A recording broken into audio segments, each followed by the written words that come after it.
नमस्ते दोस्तों। आज के वीडियो में हम सॉल्व करेंगे class 12th UP board physics के प्रीवियस ईयर के क्वेश्चन पेपर। ठीक है, तो हम शुरुआत करने वाले हैं आज 2025 के प्रीवियस ईयर के क्वेश्चन पेपर से। आ, इसके पहले इस सीरीज को शुरू करने से पहले मैं आपसे कुछ बातें करना चाहता हूँ कि मेरा टारगेट ये है कि लास्ट 5 ईयर्स में सभी सेट को मैं यहाँ पे आपको सोल्यूशन दूं।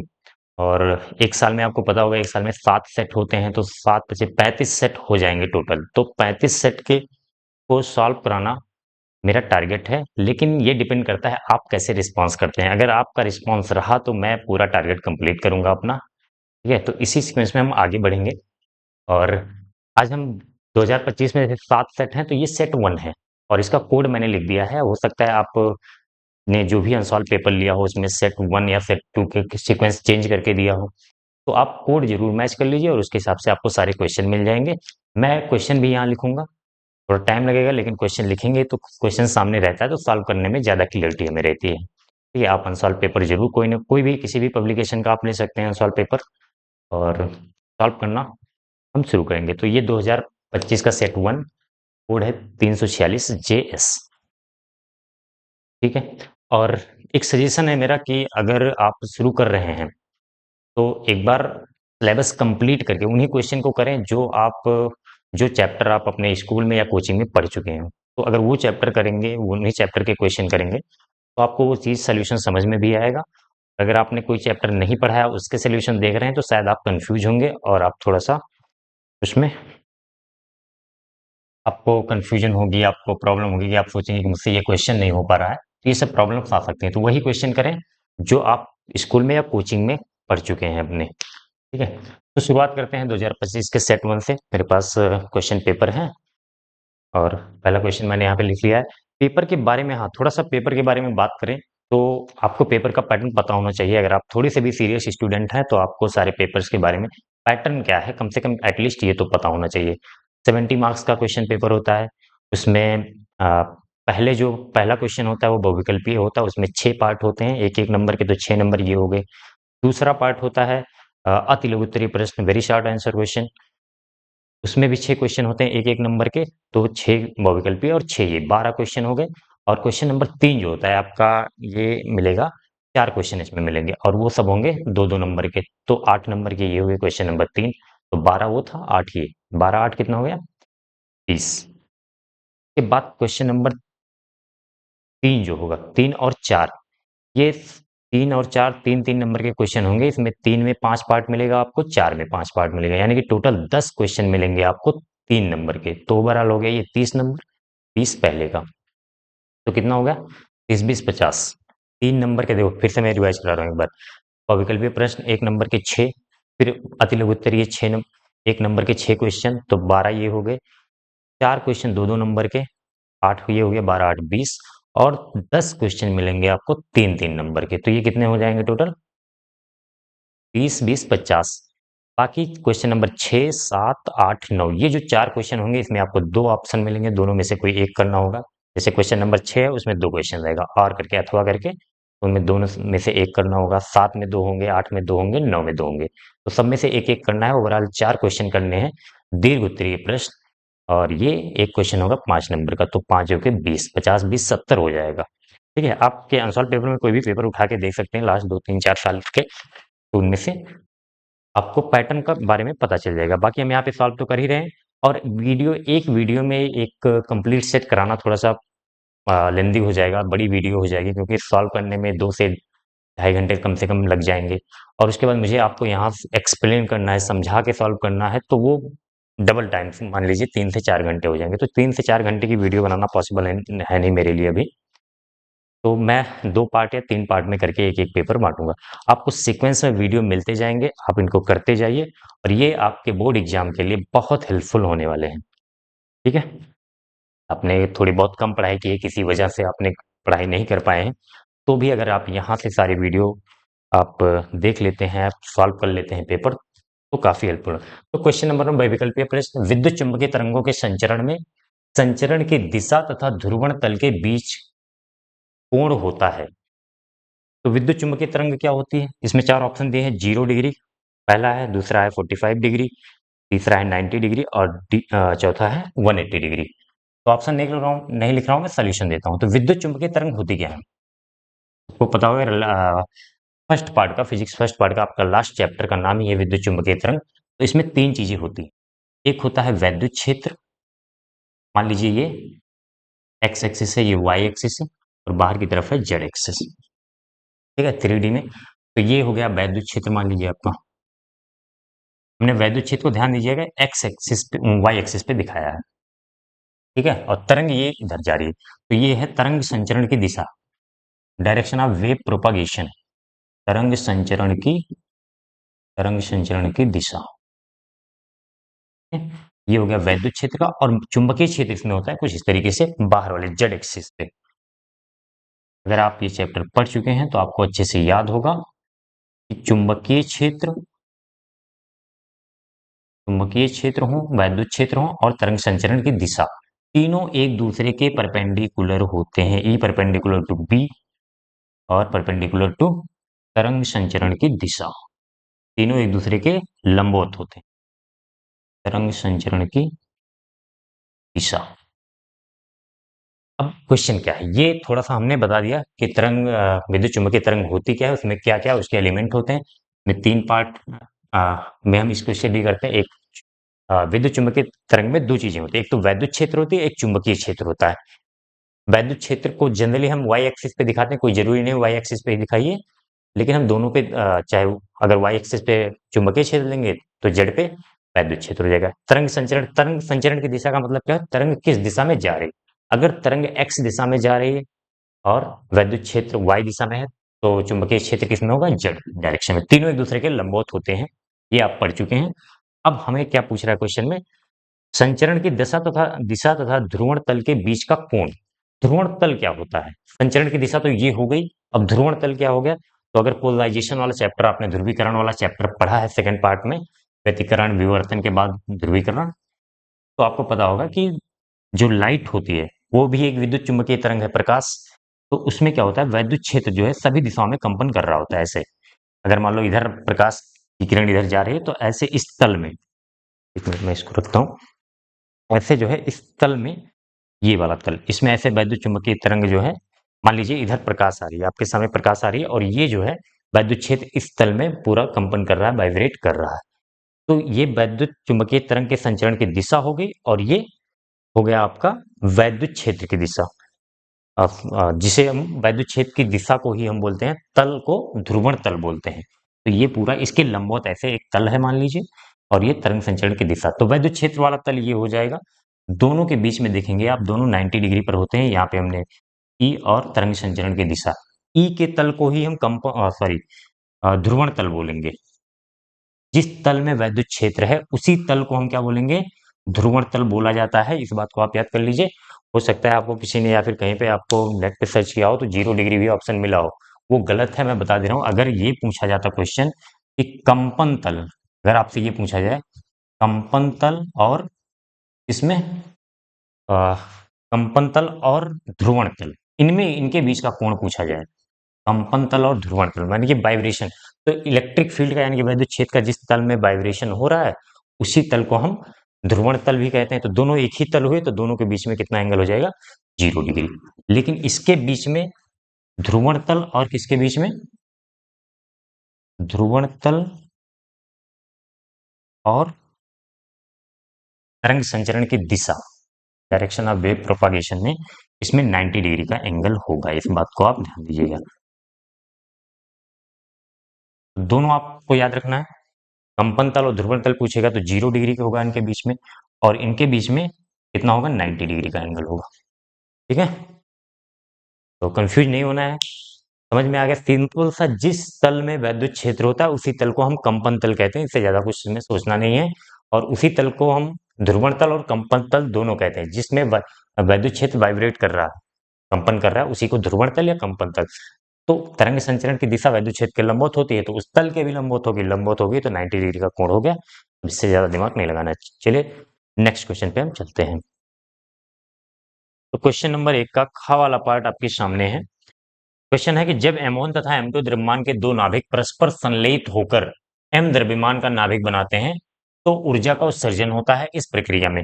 आपको अगर नाभिक वाला चैप्टर पढ़ा है तो आपको याद होगा ये कौन सी रिएक्शन है, कौन सी रिएक्शन है ये? नाभिकीय संलयन होता है।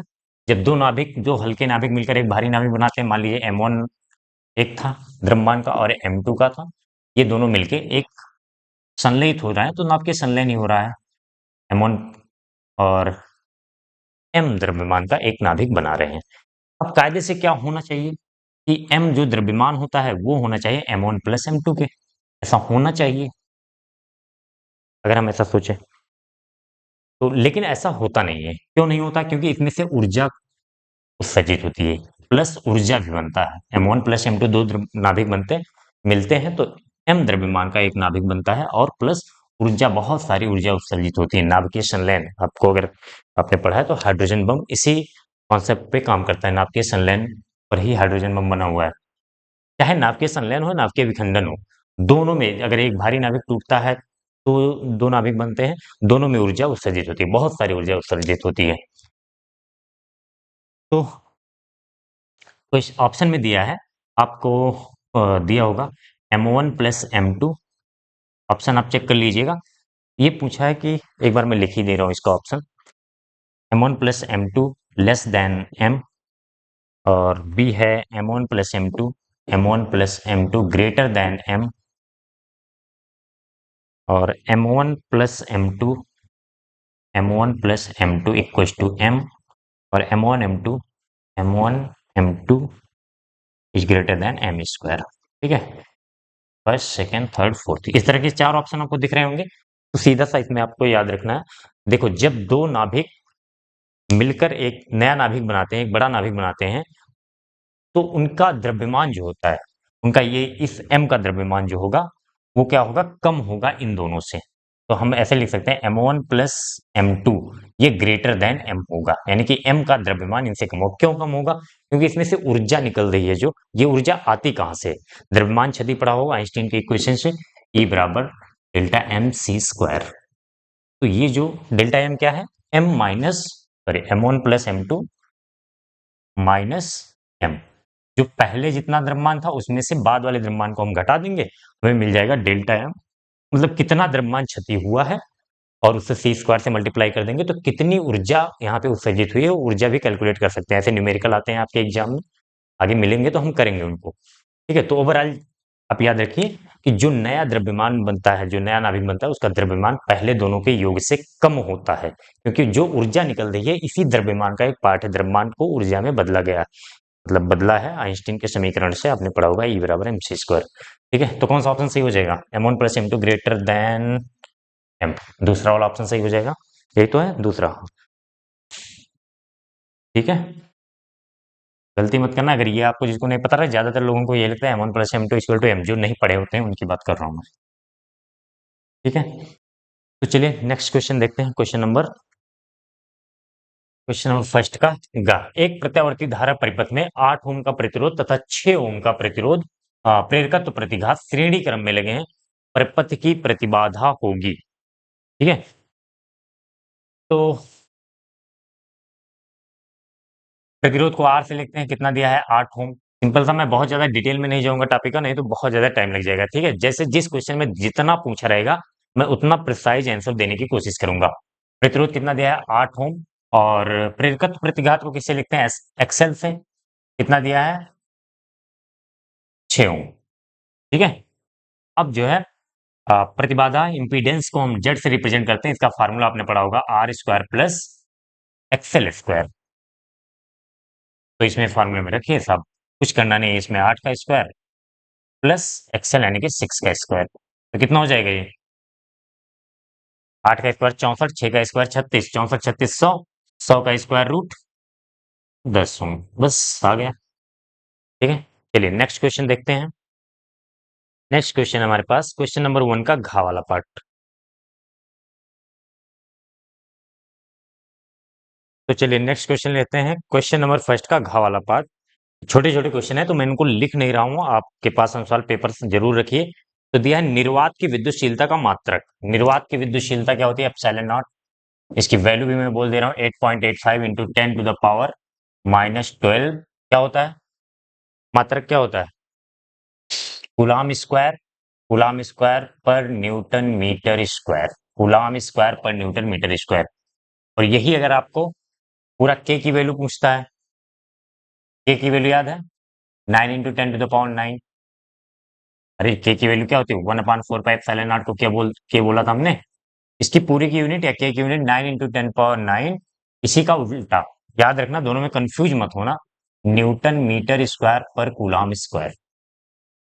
ठीक है, एप्सिलॉन नॉट निर्वात की विद्युतशीलता का मात्रक कूलाम स्क्वायर पर न्यूटन मीटर स्क्वायर, और के की वैल्यू 9 × 10⁹, और यूनिट क्या होगी, मात्रक क्या होगा, न्यूटन मीटर स्क्वायर पर कूलाम स्क्वायर। अगर आपको कंफ्यूजन हो तो आपको ये कूलाम लॉ वाला फार्मूला तो याद ही होगा, के Q1 Q2/r²।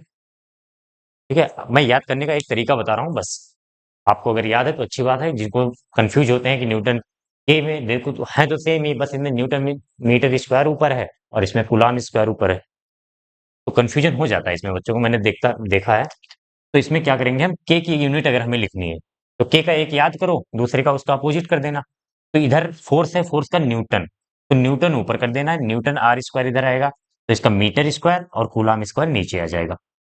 ठीक है, तो के की यूनिट में न्यूटन ऊपर आएगा, न्यूटन मीटर स्क्वायर पर कूलाम स्क्वायर, और अगर एप्सिलॉन नॉट का पूछ रहा है तो एप्सिलॉन नॉट नीचे है, तो उसमें न्यूटन मीटर स्क्वायर नीचे चला जाएगा। जैसे भी आप याद कर सकते हो, बस याद करना है आपको। ठीक है, नेक्स्ट पूछ रहा है क्वेश्चन नंबर फर्स्ट का अंगा वाला पार्ट। ये फर्स्ट का क्या था, घा, और फर्स्ट का अंगा। तो चार ऑप्शन दिए हैं, इसमें से कह रहे हैं न्यूनतम आवृत्ति की विद्युत चुम्बकीय तरंग है, न्यूनतम आवृत्ति की विद्युत चुम्बकीय तरंग है, ये क्वेश्चन है आपके पास। तो पहले मैं एक सीक्वेंस लिख देता हूं, उसके बाद आपको कोई भी आवृत्ति पूछे चाहे तरंग दैर्घ्य पूछे, आप दोनों बता सकेंगे। तो सबसे पहले हमारे पास आता है गामा किरण, गामा रेज, फिर आता है एक्स रेज, एक्स किरण, फिर आता है परावैंगनी किरण, परावैंगनी किरण, फिर आ जाएगा दृश्य तरंगे। दृश्य तरंगे क्या होती है, जो हम देख सकते हैं, सातों कलर आपने पढ़ा होगा विबग्योर करके, दृश्य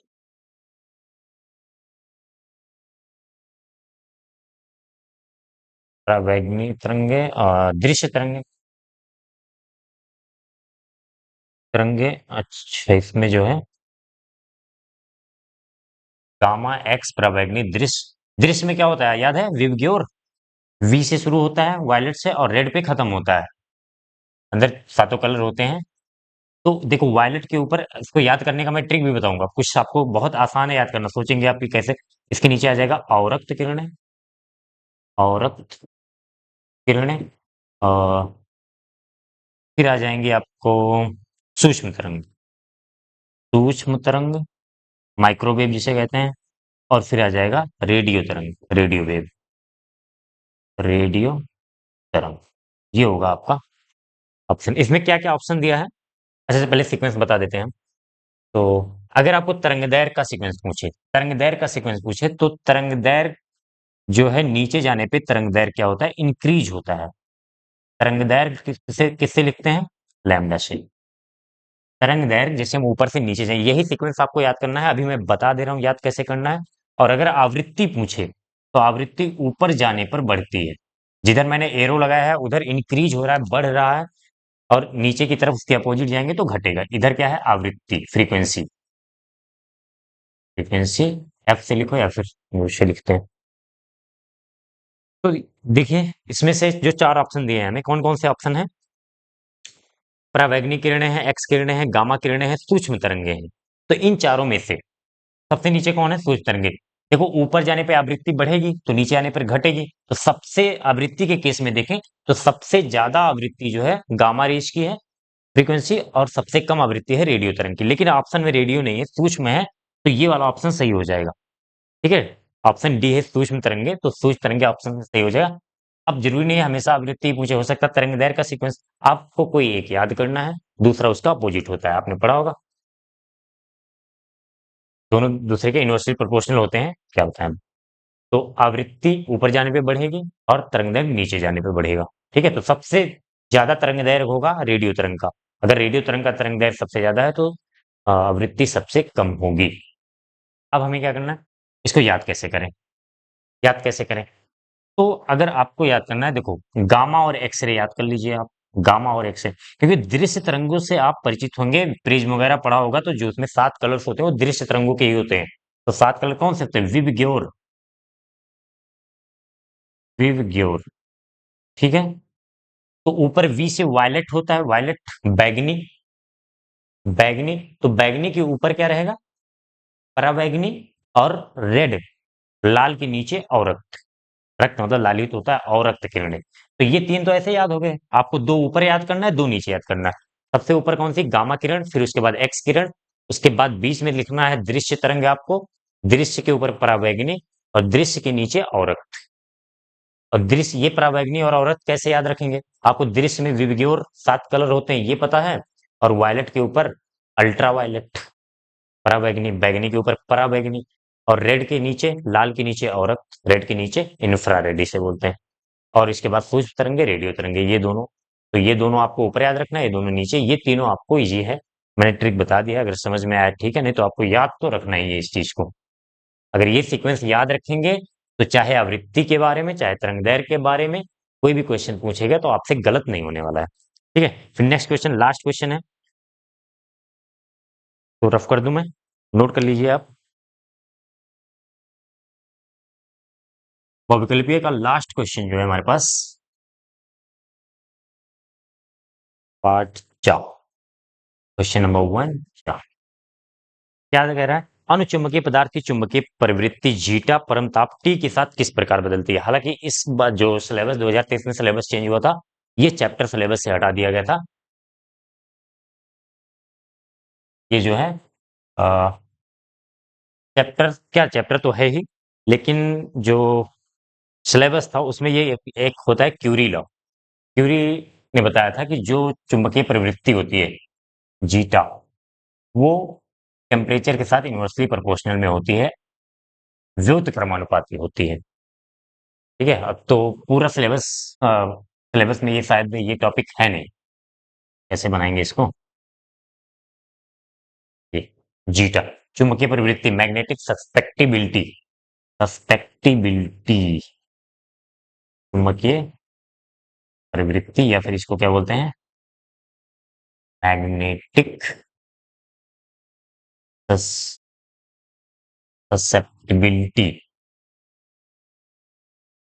ठीक है, तो ये टेम्परेचर के इन्वर्सली प्रोपोर्शनल होता है, आपको याद रखना है।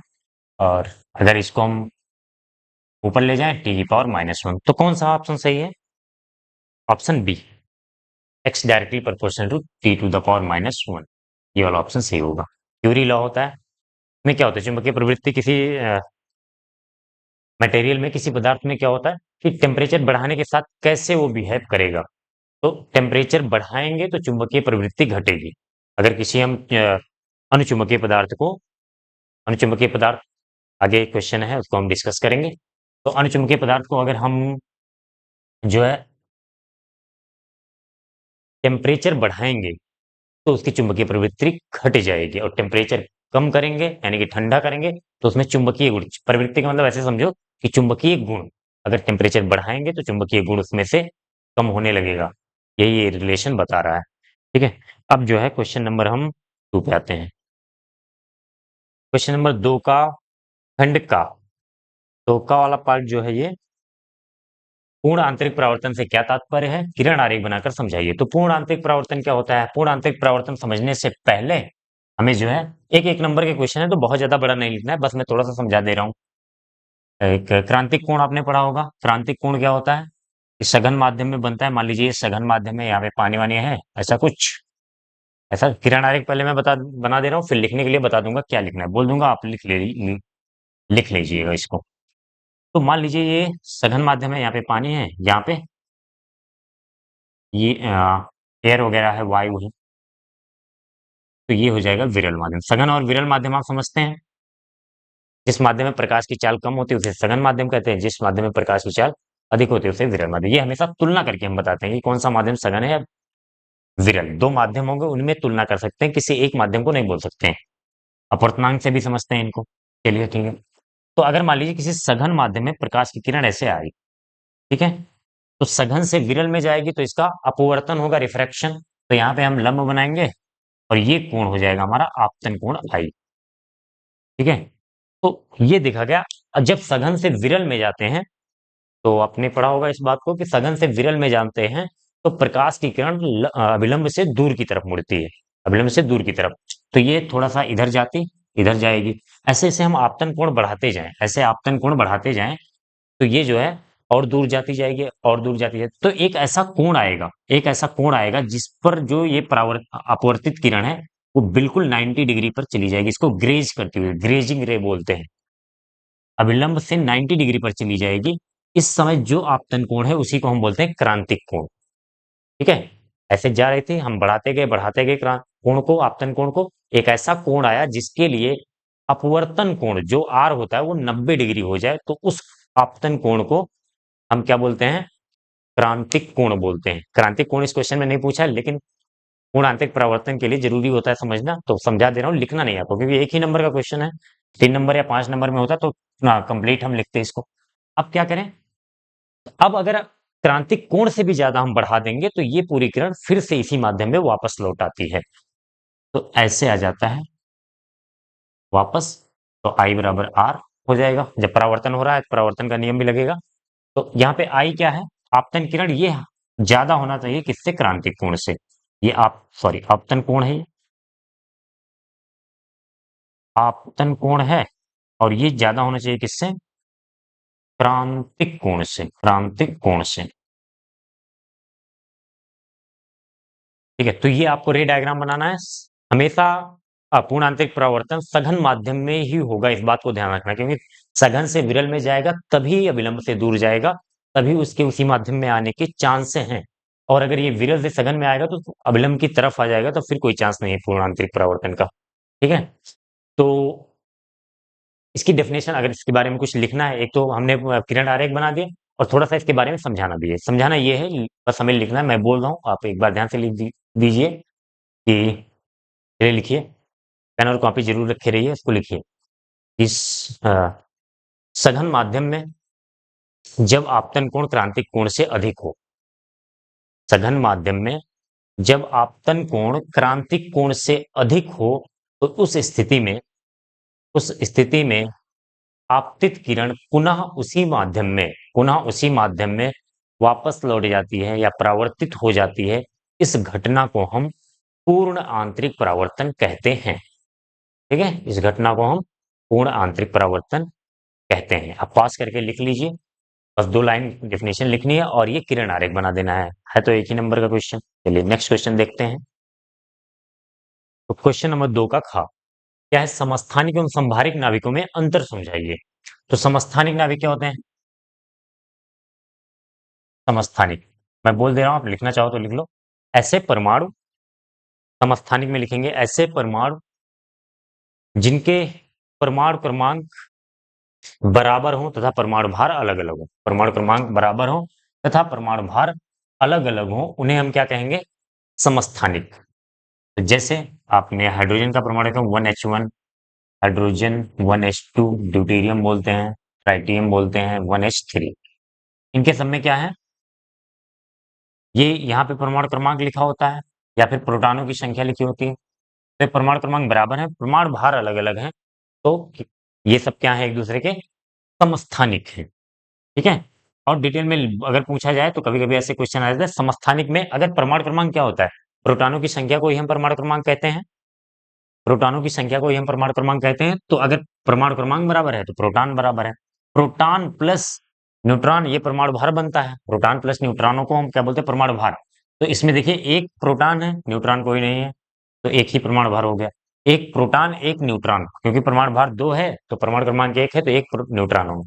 तो न्यूट्रॉनों की संख्या अलग अलग होती है और प्रोटॉनों की संख्या सेम होती है। अगर हम और डिटेल में हमसे पूछा जाए, 2 नंबर में कभी पूछा जाए या 3 नंबर में कभी पूछ ले, तो ये सारी डिटेल्स हम लिख सकते हैं कि समस्थानिक में क्या होते हैं?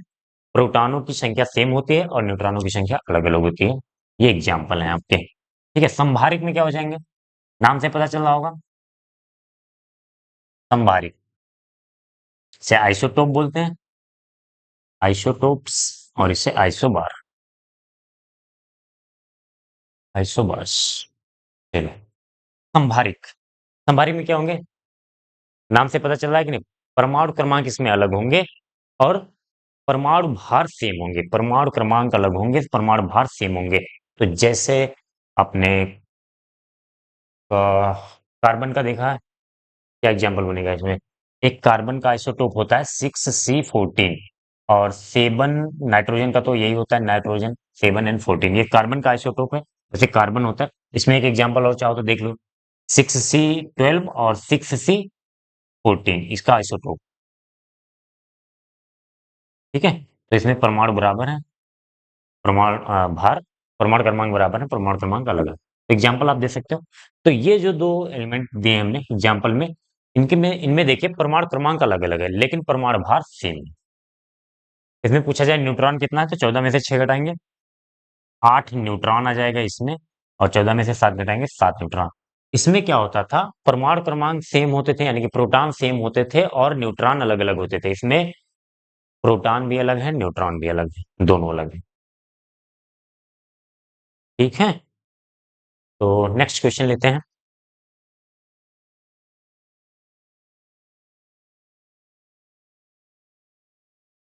नेक्स्ट क्वेश्चन है क्वेश्चन नंबर 2 का गा, ओमीय तथा अनोमीय प्रतिरोधों के लिए वोल्टता एवं धारा के बीच ग्राफ कीजिए, यानी कि वोल्टेज वी, पोटेंशियल जिसे हम कहते हैं विभव, विभव और धारा के बीच में ग्राफ खींचना है। तो ओमीय और अनोमीय प्रतिरोध होते क्या है, पहले ये समझ लेते हैं। ओमीय और अनोमीय चालक पहले समझते हैं। ओमीय चालक वे होते हैं जो ओम के नियम का पालन करते हैं। ओम का नियम आप लोग पढ़ चुके होंगे, V directly proportional to I, या V equals to I R, ठीक है। बहुत शॉर्ट में बता दे रहा हूँ, आप डिटेल में, आपके सिलेबस में तो बहुत डिटेल में है।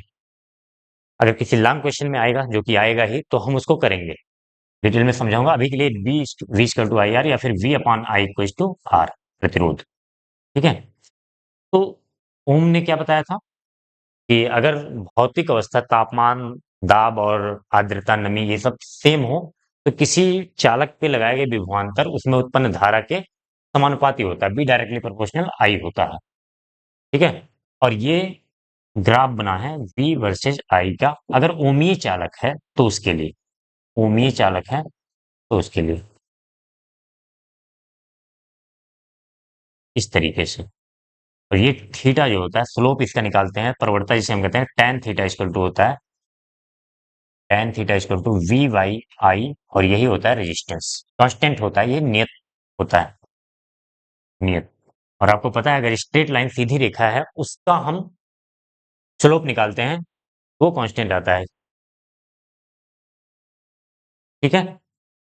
स्ट्रेट लाइन इसीलिए है, कोई चीज चेंज हो रही है तो उसका जो रेट ऑफ चेंज है वो कांस्टेंट है, कांस्टेंट रेट से चेंज हो रहा है, यानी कि हर सेकंड में, रेट ऑफ चेंज को समझे तो हर सेकंड में इक्वल चेंज होता है, तो स्ट्रेट लाइन ग्राफ बनता है। बस इतना समझ लिया, ग्राफ में आपने पढ़ा होगा, ठीक है, बहुत ज्यादा डिटेल में नहीं जा सकते। और अनोमीय चालक के लिए क्या बनाएंगे हम, वी वर्सेस आई ग्राफ बनाना है। तो अनोमीय चालक में स्ट्रेट लाइन नहीं बनेगा, ओम के नियम का पालन नहीं करेगा, यानी कि वी अपॉन आई कांस्टेंट नहीं होगा, कैसा भी कर्व बना सकते हो आप, ठीक है।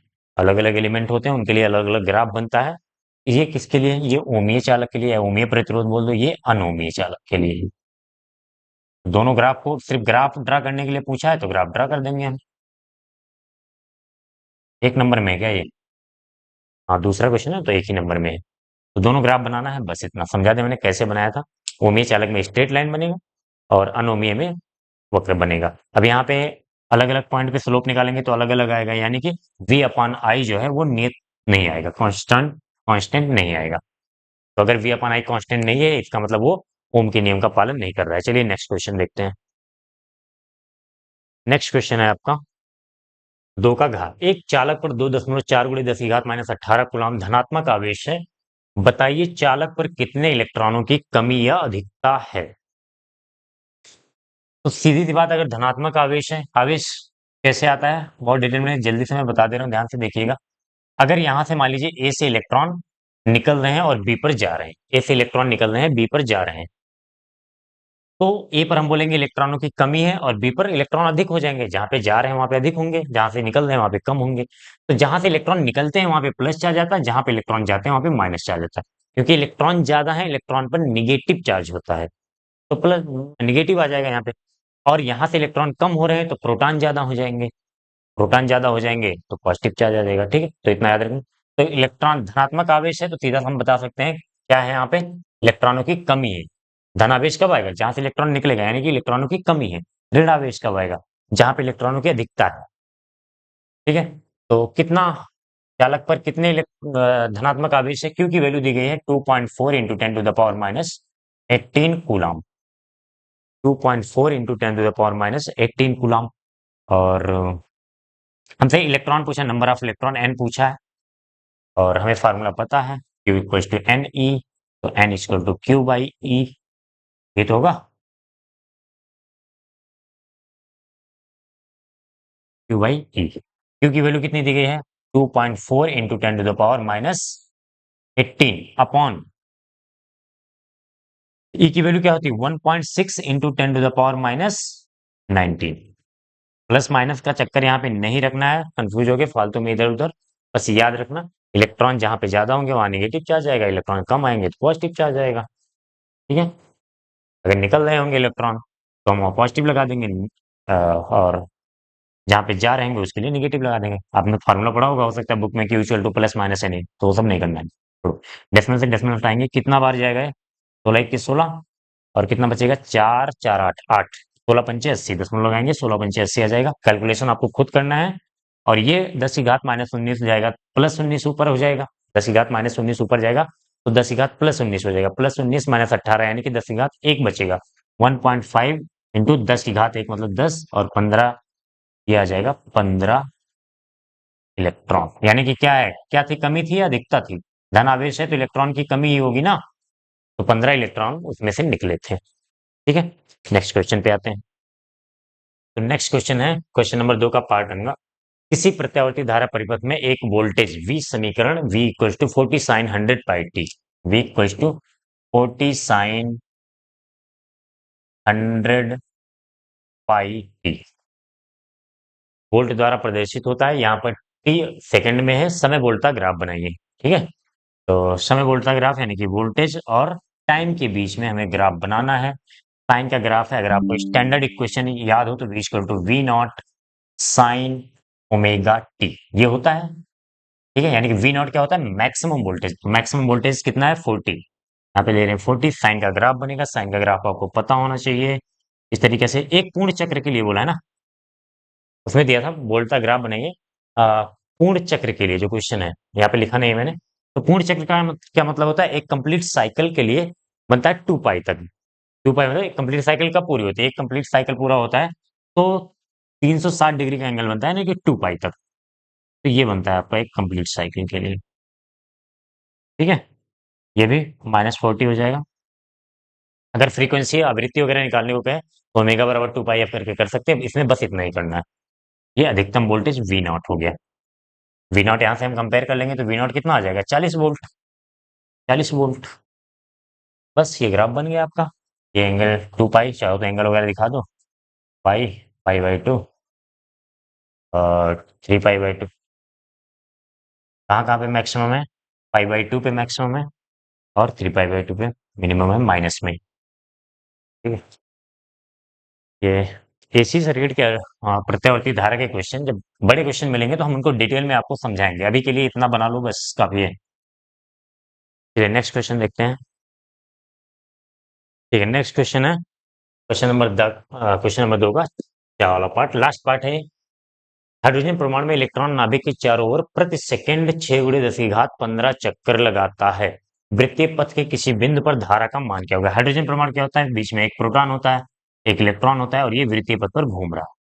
इलेक्ट्रॉन इस तरीके से मान लो इस डायरेक्शन में घूम रहा है अभी। अगर इस डायरेक्शन में इलेक्ट्रॉन घूम रहा है तो करंट इस डायरेक्शन में है, इलेक्ट्रॉन के अपोजिट डायरेक्शन में करंट आता है, विद्युत धारा। तो हमें बताना है कितना धारा, धारा का मान बताना है। तो आपको फार्मूला पता होगा, I इक्वल टू Q/T। और ये कह रहा है प्रति सेकंड 6 × 10 की घात 15 चक्कर लगाता है। प्रति सेकंड का मतलब क्या हुआ, एक सेकंड में 6 × 10 की घात 15 चक्कर लगा रहा है इलेक्ट्रॉन। तो अगर हम कोई कोई बिंदु ले लें, यहां से कोई बिंदु ले लिया मैंने, यहां से मैं बोलूं कि इलेक्ट्रॉन एक सेकंड में कितनी बार गुजर रहा होगा, कितनी बार गुजर रहा होगा 6 गुणे 10 की घात 15 चक्कर लगा रहा है ना, तो 6 गुणे 10 की घात 15 बार गुजर रहा होगा। मैं इसको आपको दो तरीके से कराऊंगा, एक हो सकता है ये पहले कराता हूँ जो मुझे सही लगता है। 1 सेकंड में 6 गुणे 10 की घात 15 चक्कर, यहाँ से 1 सेकंड में 6 गुणे 10 की घात 15 बार घूम निकल रहा होगा, गुजर रहा होगा।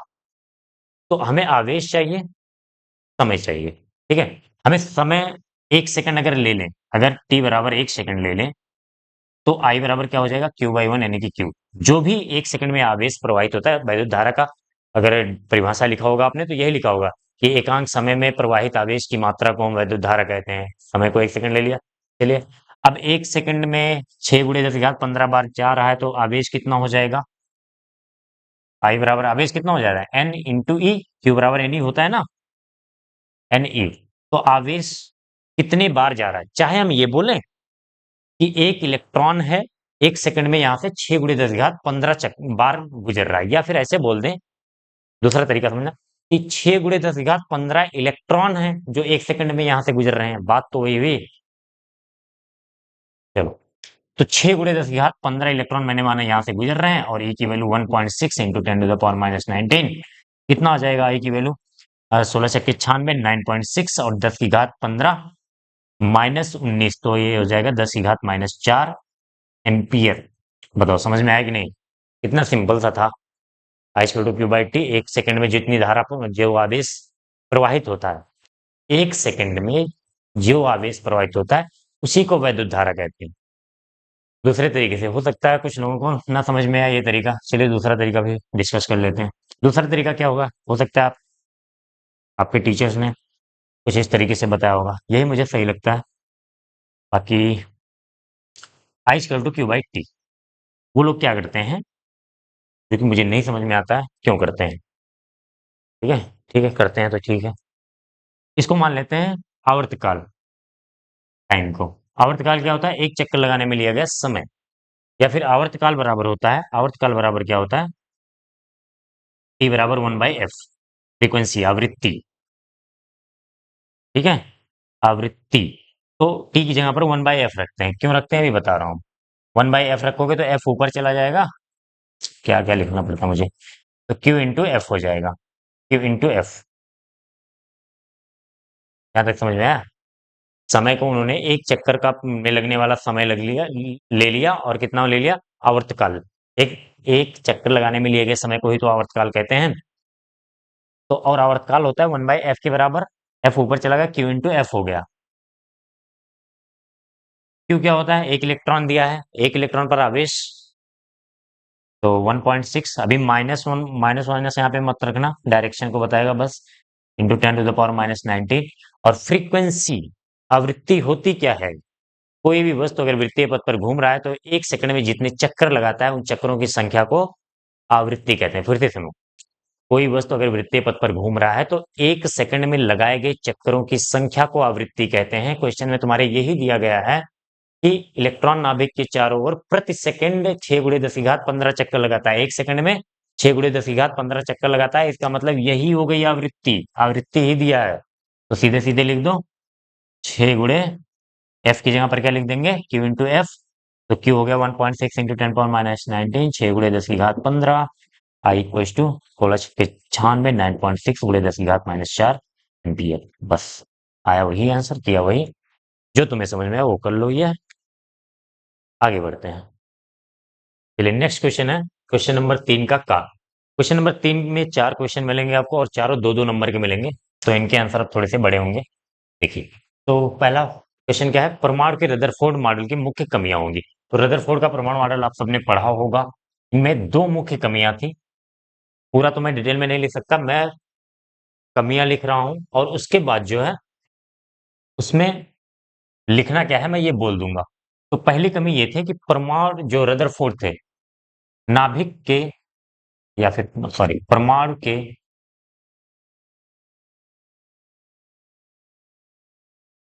अस्थायित्व की व्याख्या, परमाणु के अस्थायित्व की व्याख्या एक्सप्लेन नहीं कर सके ये स्टेबिलिटी को। और दूसरा क्या है, रेखीय स्पेक्ट्रम की व्याख्या, रेखीय स्पेक्ट्रम की व्याख्या, रेखीय स्पेक्ट्रम की व्याख्या नहीं कर सके। तो ये दो पार्ट में आपको लिखना है मुख्य कमियों को, एक एक नंबर का दोनों रहेगा। अब क्या है, क्या लिखेंगे इसमें, परमाणु के स्थायित्व की व्याख्या। तो रदरफोर्ड ने क्या बताया था, पहले रदरफोर्ड ने ये बताया था कि बीच में नाभिक जो होता है परमाणु के बीच में, और उसके चारों तरफ इलेक्ट्रॉन वृत्तीय कक्षाओं में गति कर रहे हैं। ठीक है। तो मैक्सवेल ने बोला, अभी मैं पहले समझा दे रहा हूँ फिर लिखाता हूँ तुमको, कि मैक्सवेल ने बोला कि अगर कोई इलेक्ट्रॉन है तो आवेश है, और कोई आवेश अगर त्वरित गति करता है, त्वरित गति का मतलब इसमें त्वरण हो, जिसमें त्वरण हो, अगर इसके वृत्तीय पथ पर कोई भी गति कर रहा है तो उसमें त्वरण होता ही होता है। वृत्तीय गति में आपने पढ़ा होगा विकिरण त्वरण। अगर एक समान गति कर रहा है, मतलब एक चाल इसकी जो ये टेंजेंशियल वेलोसिटी है वो अगर सेम भी है तो भी उसमें त्वरण होगा, क्योंकि उसकी डायरेक्शन बदल रही है और वेग बदल रहा है, इसलिए त्वरण होता है। तो इन सब पे ज्यादा नहीं जाएंगे, बस इतना समझ लो कि कोई आवेश, इतना समझ लो कि कोई आवेश अगर त्वरित गति कर रहा है तो वो विद्युत चुंबकीय तरंग उत्सर्जित करता है। ये बात मैक्सवेल ने बताई और ये प्रूव करके भी दिखाए थे, तो ये बात माननी पड़ेगी हमें।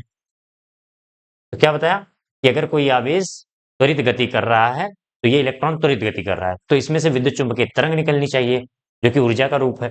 और अगर विद्युत चुंबकीय तरंग निकलेगा तो ऊर्जा निकलेगी, ऊर्जा कम होते होते ये नाभिक पर आकर गिर जाएगा और परमाणु का अस्तित्व खत्म हो जाएगा। ठीक है। जो इसी बात को रदरफोर्ड एक्सप्लेन नहीं कर पाए, उन्होंने बता तो दिया। तो इसमें क्या लिखेंगे कि रदरफोर्ड के अनुसार परमाणु जो है नाभिक के चारों तरफ वृत्तीय कक्षा में गति कर रहा है, लेकिन मैक्सवेल ने क्या बताया, लेकिन मैक्सवेल के अनुसार अगर कोई आवेश, लिखना है ये सब इसमें, अगर कोई आवेश त्वरित गति कर रहा है, अगर कोई आवेश त्वरित गति कर रहा है तो वह विद्युत चुंबकीय तरंग उत्सर्जित करता है, जिससे लगातार उसकी ऊर्जा कम होती रहती है और उसे परमाणु पर आकर गिर जाना चाहिए, और इस तरह से परमाणु का अस्तित्व खत्म हो जाना चाहिए, जो कि नहीं होता है। तो इसके यही जो है इनके रदरफोर्ड के मॉडल की एक कमी है। ठीक है। और ये सब होना चाहिए बहुत कम टाइम में, मिली सेकेंडों में होता है। तो इस तरीके से तो पूरी दुनिया भी नहीं होनी चाहिए अगर इनका माने, क्योंकि जब परमाणु ही नहीं होगा तो फिर बाकी सब क्या ही होगा। तो चलिए रेखीय स्पेक्ट्रम की व्याख्या हम कैसे करें। रेखीय स्पेक्ट्रम क्या था, जब ये विद्युत चुम्बकीय तरंग उत्सर्जित करेगा, स्पेक्ट्रम वाले चैप्टर में मैं डिटेल में पढ़ाऊंगा, अभी बहुत ज्यादा डिटेल में नहीं जाता हूँ, जितना बोल दे रहा हूँ उतना इसमें लिख दो, फिर आगे क्वेश्चन कहीं ना कहीं तो मिलेगा ही लॉन्ग आंसर में, तो उस वहां पे उसको हम एक्सप्लेन करेंगे। तो इसमें रदरफोर्ड के अनुसार क्या बताया कि परमाणु जो है किसी भी वृत्तीय कक्षा में घूम सकता है, और अगर किसी भी वृत्तीय कक्षा में घूम सकता है तो वह कोई भी तरंग दैर्घ्य की विद्युत चुंबकीय तरंग उत्सर्जित कर सकता है। यही सेम टू सेम जो मैं बोल रहा हूं लिखते जाओ। और अगर कोई इलेक्ट्रॉन किसी भी वृत्तीय कक्षा में घूम सकता है तो इसका मतलब वो किसी भी तरंगदैर्घ्य की विद्युत चुंबकीय तरंग को उत्सर्जित कर सकता है, लेकिन ऐसा नहीं था। एक्सपेरिमेंट में ऐसा दिखा कुछ निश्चित तरंगदैर्घ्य की ही विद्युत चुंबकीय तरंग उत्सर्जित हो रही थी किसी परमाणु से। वो एक्सपेरिमेंट क्या किया था, लॉन्ग आंसर में हम डिस्कस करेंगे। ठीक है। तो वहां पे रेखीय स्पेक्ट्रम मिल रहा था, कुछ निश्चित जो है सभी कक्षाओं के लिए अलग अलग कुछ निश्चित तरंगदैर्घ्य मिल रही थी। रदरफोर्ड के अनुसार कोई भी तरंगदैर्घ्य मिल सकती थी, जो कि गलत था। ठीक है। चलिए नेक्स्ट क्वेश्चन पे चलते हैं। क्वेश्चन नंबर 3 का खा। तो इसमें एक फिगर बना हुआ है, लेंस का क्वेश्चन है। क्वेश्चन नहीं लिख रहा हूँ, बड़ा सा क्वेश्चन है। इसमें लेंस की फोकस दूरी दिया गया है एफ इक्वल टू 20 सेंटीमीटर, और बस, और फिगर में यू दिया है। तो फिगर में बना दे रहा हूँ, उत्तल लेंस है, उत्तल लेंस है, इस तरह से फिगर बना हुआ है। हाँ, इस तरह से फिगर बना हुआ है, और ये यहाँ पे अगर काट रहा है, यहाँ पर और बोल रहा है ऑब्जेक्ट। तो अगर आप खुद से ये क्वेश्चन कर रहे होंगे तो शायद ज्यादातर बच्चों को कंफ्यूजन हुआ होगा इसमें हो क्या रहा है। ऑब्जेक्ट इधर कैसे आ गया, वो लिखा हुआ है ऑब्जेक्ट, और यू वस्तु इधर कैसे आ गई। चलिए, तो मैं समझाता हूँ इसको। ये दरअसल कॉम्बिनेशन ऑफ लेंस का क्वेश्चन है। एक मिनट। कॉम्बिनेशन ऑफ लेंस का क्वेश्चन है। ये एक्चुअली क्या रहा होगा, इधर से एक लेंस रहा होगा, जैसा कि आप सूक्ष्मदर्शी में देखते हो या फिर दूरदर्शी में देखते हो। तो यहाँ से पहले वस्तु से एक दूरदर्शी में क्या देखते हो, पहले एक जो अभिदृश्यक लेंस होता है, वहां से वस्तु से प्रकाश की किरण आती है, अभिदृश्यक पर पड़ती है, वहां से इसका प्रतिबिंब बनता है, और फिर नेत्रिका से जो है फाइनल प्रतिबिंब, अंतिम प्रतिबिंब बनता है, वही हम देखते हैं। तो उसी तरह का सीन है। अगर यहाँ पे मान लो ऐसे एक लेंस रहा होगा, ऐसे एक लेंस रहा होगा, ठीक है, वस्तु से प्रकाश की किरण आई, ऐसे समांतर मान लो आई, या फिर ऐसे कर लो, ऐसे समांतर आई, समांतर आई, थोड़ा सा मुड़ी। अब ये जाकर यहां पर मिलती, लेकिन बीच में दूसरा वाला लेंस आ गया। ये एक्चुअल में ये सीन है। तो इसका ये जो मान लो ये वस्तु है, ध्यान से देखना, दिख रहा है, ये वस्तु है, ये एक यहाँ पे लेंस था, और यहाँ से समांतर किरणें आई, फिर ये थोड़ा सा मुड़ी, कन्वर्ज हुई, और यहाँ पे जाके मिलती। अगर ये लेंस ना होता तो ये वाला जो पॉइंट है, इसका इमेज है, इसका प्रतिबिंब ये है, और इसके लिए आभासी वस्तु का काम करेगा। आभासी वस्तु शायद आपने पता नहीं सुना है कि नहीं। ऐसे केस में आभासी वस्तु इस लेंस के लिए ये पॉइंट, ये डिस्टेंस जो है, ये ऑब्जेक्ट जो है, ये इसके लिए तो ये प्रतिबिंब है, लेकिन इसके लिए ये आभासी वस्तु है। तो यही वाला दिया है, ये पार्ट हमें दिया नहीं है, और देने की कोई जरूरत भी नहीं है। ऐसा नहीं ये क्वेश्चन मैं बोल रहा हूँ गलत किया है, यहाँ से किरणें आ रही, ये वस्तु ऑब्जेक्ट तो लिख दिया है ना, तो ये बहुत है आपके लिए। अब ये आपतित किरण ये है। हम हमेशा क्या करते थे, ऑब्जेक्ट डिस्टेंस को निगेटिव लेते थे, याद करो, लेंस हो या मिरर हो, दर्पण हो, तो उसमें नेगेटिव लेते थे। यहाँ पर क्या, आपतित किरण इधर जा रही है, तो इधर को पॉजिटिव मानेंगे, ध्यान रखिएगा। उत्तल लेंस और फोकल लेंथ तो पॉजिटिव होगा ही, तो यू क्या हो जाएगा, प्लस का 10 सेंटीमीटर हो जाएगा। और क्या पूछ रहा है, इमेज डिस्टेंस पूछ रहा है क्या, कहाँ गया क्वेश्चन। प्रतिबिंब की स्थिति ज्ञात कीजिए और किरण का मार्ग भी दिखाइए। चलिए, किरण का मार्ग भी दिखाइए। तो प्रतिबिंब कहाँ बनना चाहिए, देखिए ये यहाँ पे आ रहा है, यहाँ पे मिल नहीं रहा है। अगर ये लेंस ना होता तो यहाँ पे मिलता, ऐसा दिखाया गया है क्वेश्चन में। अब अगर ये लेंस यहाँ पे है, तो ये और कन्वर्ज करेगा, और कन्वर्ज करेगा, तो यहाँ कहीं पर आके फाइनल इमेज बन जाएगा, ये बन जाएगा आपका आई। अंतिम प्रतिबिंब यहाँ पे बन जाएगा, ये वस्तु है, ये प्रतिबिंब। आपको ऐसा केस शायद न देखने को मिला हो, अगर किया है तो अच्छी बात है, नहीं किया है तो ये क्या है, आभासी वस्तु। और आभासी वस्तु क्या होता है, किसी लेंस से जब प्रतिबिंब बनता है, किसी इसके पहले किसी लेंस का प्रतिबिंब जो होता है, दूसरे लेंस के लिए आभासी वस्तु का कार्य करता है। या फिर अगर समतल दर्पण में पड़ा होगा, तो जो अनंत प्रतिबिंब, छोड़िए, ये हो गया वी। तो अब क्या करना है, आपको फार्मूला लगा देना है। वी, अंतिम प्रतिबिंब की दूरी निकालना है ना, प्रतिबिंब की। तो 1/f equal to 1/v minus 1/u लगा दो। साइन मैंने बता दिया है, इस बार ऑब्जेक्ट डिस्टेंस को प्लस में रखना है, गलती मत करिएगा ये। तो 1/f, 1/u इधर चला आएगा, तो 1/f plus 1/u equal to 1/v। और रख दो जल्दी जल्दी वैल्यू सारी। 1/f की जगह पे क्या रख देंगे हम, 1/20, पॉजिटिव ही रखेंगे, और प्लस 1/u की जगह पे 10। तो कितना हो जाएगा, बताइए जल्दी। 1 + 2 3/20। तो v इक्वल टू क्या हो जाएगा, 20/3, 6.66 सेंटीमीटर। ठीक है, नोट कर लीजिए। तो बस इसमें यही थोड़ा सा टेक्निकल पॉइंट था कि आवासीय वस्तु अगर आपने किया था तो अच्छी बात है। नेक्स्ट क्वेश्चन है, क्वेश्चन नंबर 3 का ग पार्ट। विद्युत चुंबकीय तरंगे क्या होती हैं, इनके संचरण आरेख खींचकर विद्युत क्षेत्र एवं चुंबकीय क्षेत्र अवयव दिखाइए। तो चलिए पहले विद्युत चुंबकीय तरंग हेडिंग डाल के उसमें लिख लीजिए, मैं थोड़ा सा बोल रहा हूँ। विद्युत चुंबकीय तरंग क्या होती है, 2 नंबर का क्वेश्चन होता है, इसी हिसाब से हम लिखेंगे। तो मैक्सवेल ने बताया कि जब कोई आवेश त्वरित गति करता है, त्वरित गति का मतलब उसमें त्वरण होता है, और वो अपने वेग को बदले, चाहे दिशा बदले या वेग को बढ़ाए घटाए, कुछ भी हो सकता है, दोनों हो सकता है। तो क्या बताया, मैक्सवेल ने बताया कि यदि कोई अ, त्वरित कोई आवेश त्वरित गति करे, तो वह ऊर्जा उत्सर्जित करता है, विद्युत चुंबकीय तरंग के रूप में ऊर्जा उत्सर्जित करता है। यदि कोई आवेश त्वरित गति करता है, तो वह विद्युत चुंबकीय तरंग के रूप में ऊर्जा उत्सर्जित करता है। इसी को, जो ऊर्जा उत्सर्जित हो रही है, उसी ऊर्जा को हम क्या बोलते हैं, विद्युत चुंबकीय तरंग बोलते हैं। अब उसको बनाते कैसे हैं, उसको किरण आरेख, बस इतना ही लिखना है, 2 ही नंबर का क्वेश्चन है ना। देखो इसमें, अभी एक बार मैंने बनाया था स्टार्टिंग में, पहले ही क्वेश्चन में, एक बार फिर से बना दे रहा हूँ। ये एक्स एक्सिस है, ये वाई एक्सिस है, ये जेड एक्सिस है। ठीक है। और अगर इसके बारे में और ज्यादा लिखना हो तो आप लिख सकते हैं, इतना तो पढ़ा ही होगा, कि विद्युत क्षेत्र, चुंबकीय क्षेत्र और तरंग संचरण की दिशा आपस में परस्पर लंबवत होते हैं। जो भी जितना भी लिखना पाओ, टाइम के हिसाब से लिखना, कि नहीं कि 2 नंबर के क्वेश्चन में ज्यादा टाइम लगा दिया, फिर लॉन्ग आंसर के लिए आपके पास टाइम कम बचे। तो इसमें क्या क्या होती है कि इसके 3 एलिमेंट होते हैं, 3 अवयव होते हैं। कौन कौन से? सॉरी, 3 नहीं, 2 होते हैं। एक वैद्युत क्षेत्र, एक चुंबकीय क्षेत्र। अगर हम एक वाई एक्स प्लेन में, इस प्लेन में हम चुंबकीय, सॉरी, दिखा रहे हैं किसको? वैद्युत क्षेत्र को। ये कौन सा हो गया? ये वाई और एक्स प्लेन में है। ये वाई और एक्स प्लेन में है। ये क्या है?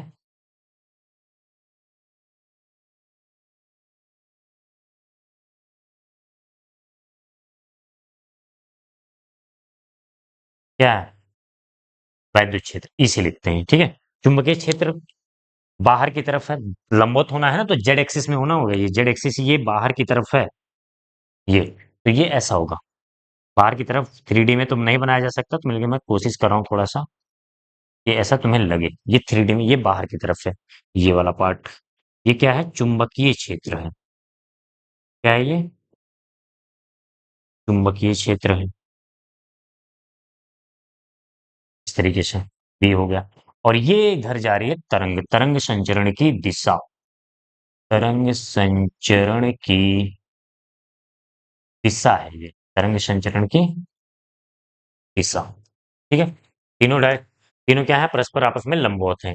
ई perpendicular to B, sorry, E perpendicular to B and perpendicular to direction of wave propagation, तरंग संचरण की दिशा। तो इतना करना है, ये रे डायग्राम बना देना है आपको, और जितना जो मैंने बोला उसमें लिख देना है।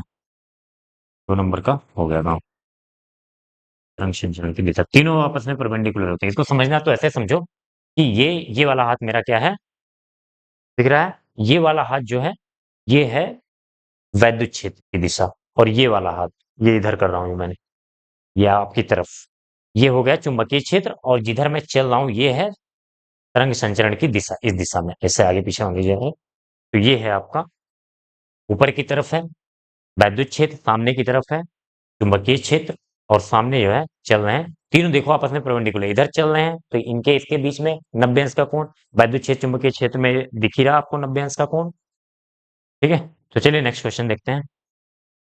चलिए नेक्स्ट क्वेश्चन है, लास्ट पार्ट है। कौन सा? हाँ, 4 ही क्वेश्चन होते हैं इसमें, तीसरे में। तो चुंबकीय द्विध्रुव आघूर्ण का सूत्र स्थापित कीजिए। तो इसके पहले मैं आपको थोड़ा सा समझाना चाहूंगा। आपने वैद्युत द्विध्रुव अगर पढ़ा है, तो एक माइनस क्यू, एक प्लस क्यू, और इनके बीच की डिस्टेंस 2l। ठीक है। तो इसी से सारी चीजें, इनका जो द्विध्रुव आघूर्ण होता है, वैद्युत द्विध्रुव आघूर्ण Q×2l, एक आवेश। और दिशा किधर होती है? माइनस से प्लस की तरफ, द्विध्रुव की दिशा। द्विध्रुव आघूर्ण की दिशा किधर होती है? माइनस से प्लस की तरफ। तो सेम इसी कॉन्सेप्ट पे इस चीज को भी एक्सप्लेन किया गया है। पहले मैं, अब इसमें से या तो बताया नहीं गया कि चुंबक लेकर समझाइए, या फिर धारावाही लूप लेकर समझाइए। तो मैं दोनों कर दे रहा हूं। आपको एक कर सकते हैं या दोनों भी कर सकते हैं, अगर टाइम है तो। तो मान लीजिए एक चुंबक ले लिया हमने। ठीक है। चुंबक में क्या होते हैं? 2 ध्रुव होते हैं, एक को नॉर्थ पोल बोलते हैं, एक को साउथ, उत्तरी ध्रुव, दक्षिणी ध्रुव। चुंबकीय बल देखा है, नॉर्थ से निकल के साउथ में जाती है, ये सब पढ़ा होगा आपने। तो जैसे जैसे आवेश, 2 आवेश होते थे, एक प्लस एक माइनस बोला गया, समान आवेश। तो वैसे यहाँ पे आवेश की जगह पे ले लिया गया एक वैल्यू m। प्लस माइनस किसे लिया गया अभी बताओ? ठीक है। m को क्या बोला गया? m को बोला गया आ, चुंबकीय, क्या बोलते हैं उसको, शक्ति,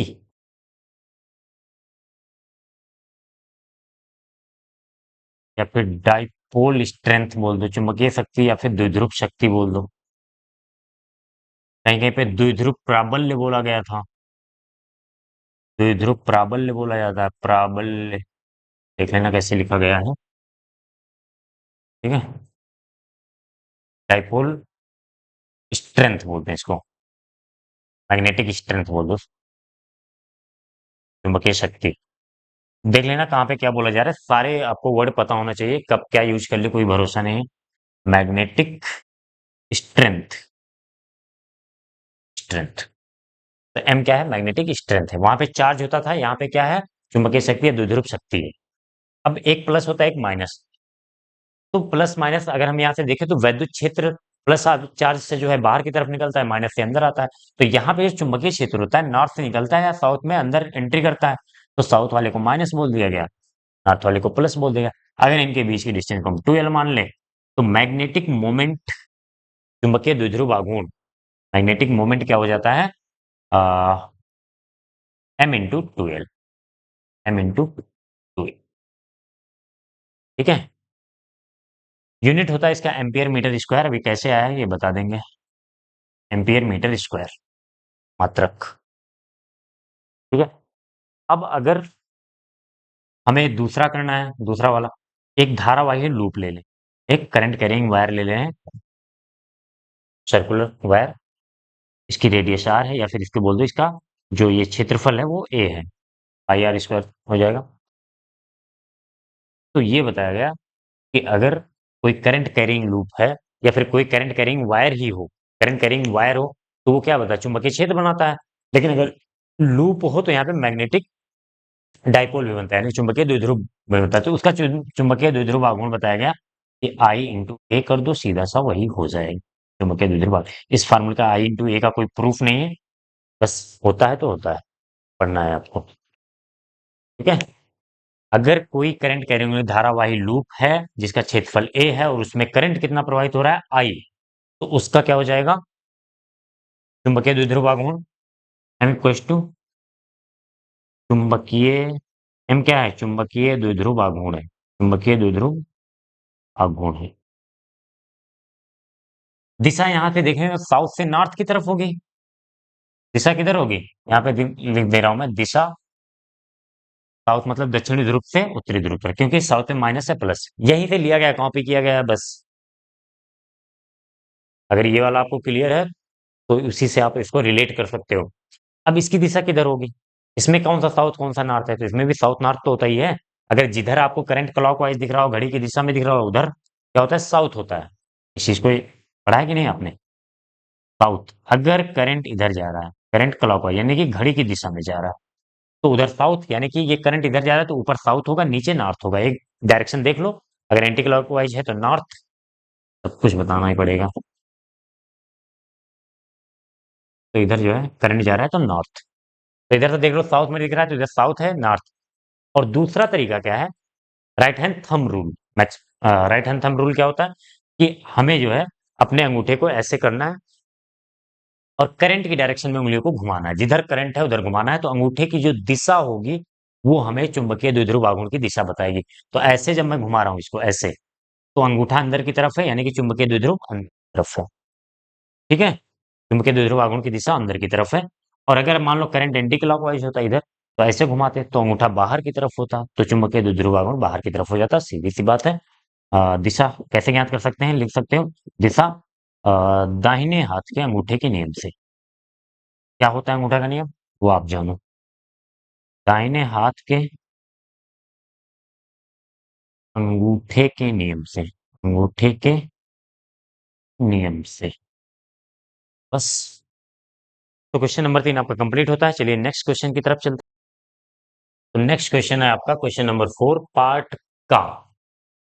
गॉस के नियम का उपयोग करते हुए एक अनंत लंबाई के एक समान आवेशित तार के कारण उत्पन्न विद्युत क्षेत्र का सूत्र ज्ञात कीजिए। बहुत ही फेमस क्वेश्चन है, सबने किया होगा। मैं करा दे रहा हूं एक बार। अनंत लंबाई का तार है, एक समान रूप से आवेशित है। ठीक है, अनंत लंबाई का तार है तो हम आवेश बता नहीं सकते कितना है। जब बात अनंत की आती है तो वहां पे आवेश घनत्व चलता है, आवेश की मात्रा नहीं। तो अगर सीधी एक रेखीय आवेश घनत्व जो होता है उसको हम किससे कहते हैं? तार पर है तो उसे हम क्या बोलेंगे? रेखीय आवेश घनत्व। रेखीय आवेश घनत्व क्या होता है? रेखीय आवेश घनत्व होता है लैम्डा। ये क्या होता है? Q upon L। प्रति एकांक लंबाई में आवेश की मात्रा, अगर लंबाई को 1 मीटर ले लें तो जितना आवेश होगा उसी को हम बोलेंगे रेखीय आवेश घनत्व लैम्डा। प्रति एकांक लंबाई में आवेश की मात्रा को हम रेखीय आवेश घनत्व कहते हैं। अब ये अनंत लंबाई का तार है, एक समान रूप से आवेशित है, तो इसके कारण जो वैद्युत क्षेत्र होता है वो हमें ज्ञात करना है। इससे मान लो कोई r दूरी पर, तो पहले बात तो हमें वैद्युत क्षेत्र पता होना चाहिए गॉस का नियम लगाने के लिए। फार्मूला नहीं, डायरेक्शन एटलीस्ट पता होना चाहिए, किस इसका ओरिएंटेशन क्या है विद्युत क्षेत्र का। तो ये जो है तार से लंबवत बाहर की तरफ ऐसे होती है, ये बात आपको पता होनी चाहिए। ऐसे मान लो हो, ठीक है, दोनों तरफ ऐसे होता है, दोनों तरफ क्या, चारों तरफ 3D में। ये तार है ना, जैसे ये पेन है मान लो तार, और इस पर धन आवेश है, तो इससे चारों तरफ ऐसे वैद्युत क्षेत्र रेखाएं सीधे निकलती हैं, ये मत सोचना इधर उधर या फिर ऐसे नहीं उधर। अनंत लंबाई का केस है, इसीलिए हम लगा पा रहे हैं। तो अगर इस तार से मान लीजिए हमें आर दूरी पर, इसको हटा दें, चलिए बनाया ही, तार से आर दूरी पर हमें क्या करना है, एक बिंदु पी है जिस पर हमें वैद्युत क्षेत्र ज्ञात करना है, ईपी। तो निकालने का क्या तरीका है, गॉस के नियम का उपयोग करके। गॉस का नियम का उपयोग करके क्या, कि जिस बिंदु पर हमें वैद्युत क्षेत्र की तीव्रता निकालनी है, उस बिंदु से जाता हुआ एक गॉसियन पृष्ठ, सबसे पहले काम क्या करेंगे, जिस बिंदु पर वैद्युत क्षेत्र निकालना है उस बिंदु से गुजरता हुआ एक गॉसियन पृष्ठ बनाएंगे। और वो पृष्ठ क्या होना चाहिए, सिमिट्री में होना चाहिए, सममित होना चाहिए, यानी कि उस तार से उसका हर एक पॉइंट सेम डिस्टेंस पे होना चाहिए। तो ये आता है बेलनाकार, ठीक है, बेलनाकार होना चाहिए। और ये आप खुद नहीं कर सकते जब तक आपके टीचर ने या फिर बुक से पढ़ा नहीं होगा ये सब चीजें, कि बेलनाकार ही क्यों बनाया या फिर इसका वैद्युत क्षेत्र सीधा क्यों होता है, वो सारी चीजें हमें बताई जाती हैं। ये हमें यहाँ पे ज्ञात करना है। तो पहला काम क्या करेंगे, फिगर बना देंगे, और ये क्या है, उस बिंदु से जाता हुआ एक गॉसियन पृष्ठ बना देंगे। ध्यान रखना, डेरिवेशन करने का एक तरीका होता है, पहले हम फिगर बनाते हैं, फिर फिगर के बारे में जितना हम लिख सकते हैं उतना लिखेंगे। क्या लिखेंगे, कि माना एक अनंत लंबाई का तार है, एक समान रूप से आवेशित हमारे पास तार है, जिस पर रेखीय आवेश घनत्व लैम्डा है, और जिससे आर दूरी पर स्थित बिंदु पी पर, आर दूरी पर स्थित, दिखाई नहीं दे रहा क्या, आर दूरी पर स्थित बिंदु पी पर हमें वैद्युत क्षेत्र की तीव्रता ज्ञात करनी है। तो सबसे पहले हमने पी से होकर गुजरता हुआ एक गॉसियन पृष्ठ बनाया, ठीक है, जिसके किसी एक बिंदु पर अगर हम फ्लक्स निकालना चाहें, वैद्युत फ्लक्स निकालना चाहें, तो क्या होता है वैद्युत फ्लक्स, यहां पर मान लीजिए वैद्युत फ्लक्स, तो ये वक्र पृष्ठ का जो क्षेत्रफल होगा, क्षेत्रफल की दिशा इधर की तरफ होगी, और वैद्युत क्षेत्र की भी दिशा इधर की तरफ है, दोनों के बीच कोण 0 डिग्री होगा। तो मान लीजिए हम क्या करने चाह रहे हैं, इतना लिखना है आपको, लिखना सीखिए आप, या एक बार एक दो बार प्रैक्टिस करिए, मैंने बोला भी है उसको भी लिख सकते हैं, आप अपने हिसाब से फिगर बनाइए और उसको लिखने की प्रैक्टिस करिए, क्योंकि लिखना आपको है एग्जाम में। तो अब जो है क्या करेंगे, हम फ्लक्स निकालने हैं, ठीक है, किसी एक छोटा सा फ्लक्स यहां से मान लीजिए निकल रहा है D5। तो D5 फ्लक्स क्या होता है, इंटीग्रेशन वाले मेथड से, समाकलन विधि से पहले निकालेंगे, फिर गॉस के नियम से निकालेंगे, दोनों को बराबर कर देंगे, हमारा फार्मूला आ जाएगा। ठीक है, तो D5 क्या होता है, integration, close integration of E dot D A, E dot D A. तो यहाँ पर इलेक्ट्रिक फील्ड जो वैद्युत क्षेत्र है वो कांस्टेंट है, तो वो बाहर आ जाता है, या फिर ऐसे करो इसको, ई डी ए ओपन करोगे तो E D A cos 0 degree, cos zero क्यों है, क्योंकि यहाँ पे वैद्युत क्षेत्र की दिशा और क्षेत्रफल की दिशा सेम है, तो उनके बीच का एंगल कितना हो जाएगा, 0 डिग्री, कॉस जीरो की वैल्यू हो जाएगी 1। ई आ जाएगा बाहर, क्यों बाहर आ जाएगा, इसको इंटीग्रेट करेंगे तो D5 छोटे छोटे फ्लक्स बनकर, जितना इस क्षेत्रफल से फ्लक्स बन रहा है कि बिल्कुल पाइप के जैसा है ऐसे, तो एक छोटे से पॉइंट पे हमने फ्लक्स कैलकुलेट किया है समाकलन विधि से, तो D5 मिलके ये इंटीग्रेट होके पूरा फ्लक्स दे देगा हमें फाई, या फिर ऐसे समझो D5 का इंटीग्रेशन होता है फाई। अब जैसे समझना हो समझ लो। तो क्या ई बाहर आ जाएगा, बचेगा DA। DA क्या है, DA छोटा सा क्षेत्रफल है, इसके पृष्ठ पर एक छोटा सा क्षेत्रफल है, और ये, हाँ एक चीज मैं भूल गया, यहाँ पे L लंबाई का हमने लिया है, ये जो बेलन लिया है उसकी लंबाई L है। तो ये क्षेत्रफल, ये जो वक्र पृष्ठ वाला, ऊपर ना तो वैद्युत क्षेत्र निकल रहा है, अगर ऊपर तुमने मान लो ये बंद पृष्ठ, क्योंकि गॉस ने बंद पृष्ठ माना, तो बंद पृष्ठ मानोगे तो ऊपर वाले से कोई फ्लक्स वगैरह नहीं निकलेगा, यहाँ से फाई जीरो होगा, यहाँ से फाई जीरो होगा, तो उसको मैं लिख नहीं रहा हूँ, ठीक है, बस ये वक्र पृष्ठ वाले से वैद्युत क्षेत्र रेखाएं बाहर निकल रही हैं, जो वक्र पृष्ठ है उसी से तो वैद्युत क्षेत्र रेखाएं बाहर की तरफ निकल रही है, तो वहीं से फ्लक्स बनेगा, ऊपर वाले से क्षेत्रफल तो है बंद है, लेकिन वहां से फ्लक्स जीरो होगा, ये बात ध्यान रखिएगा।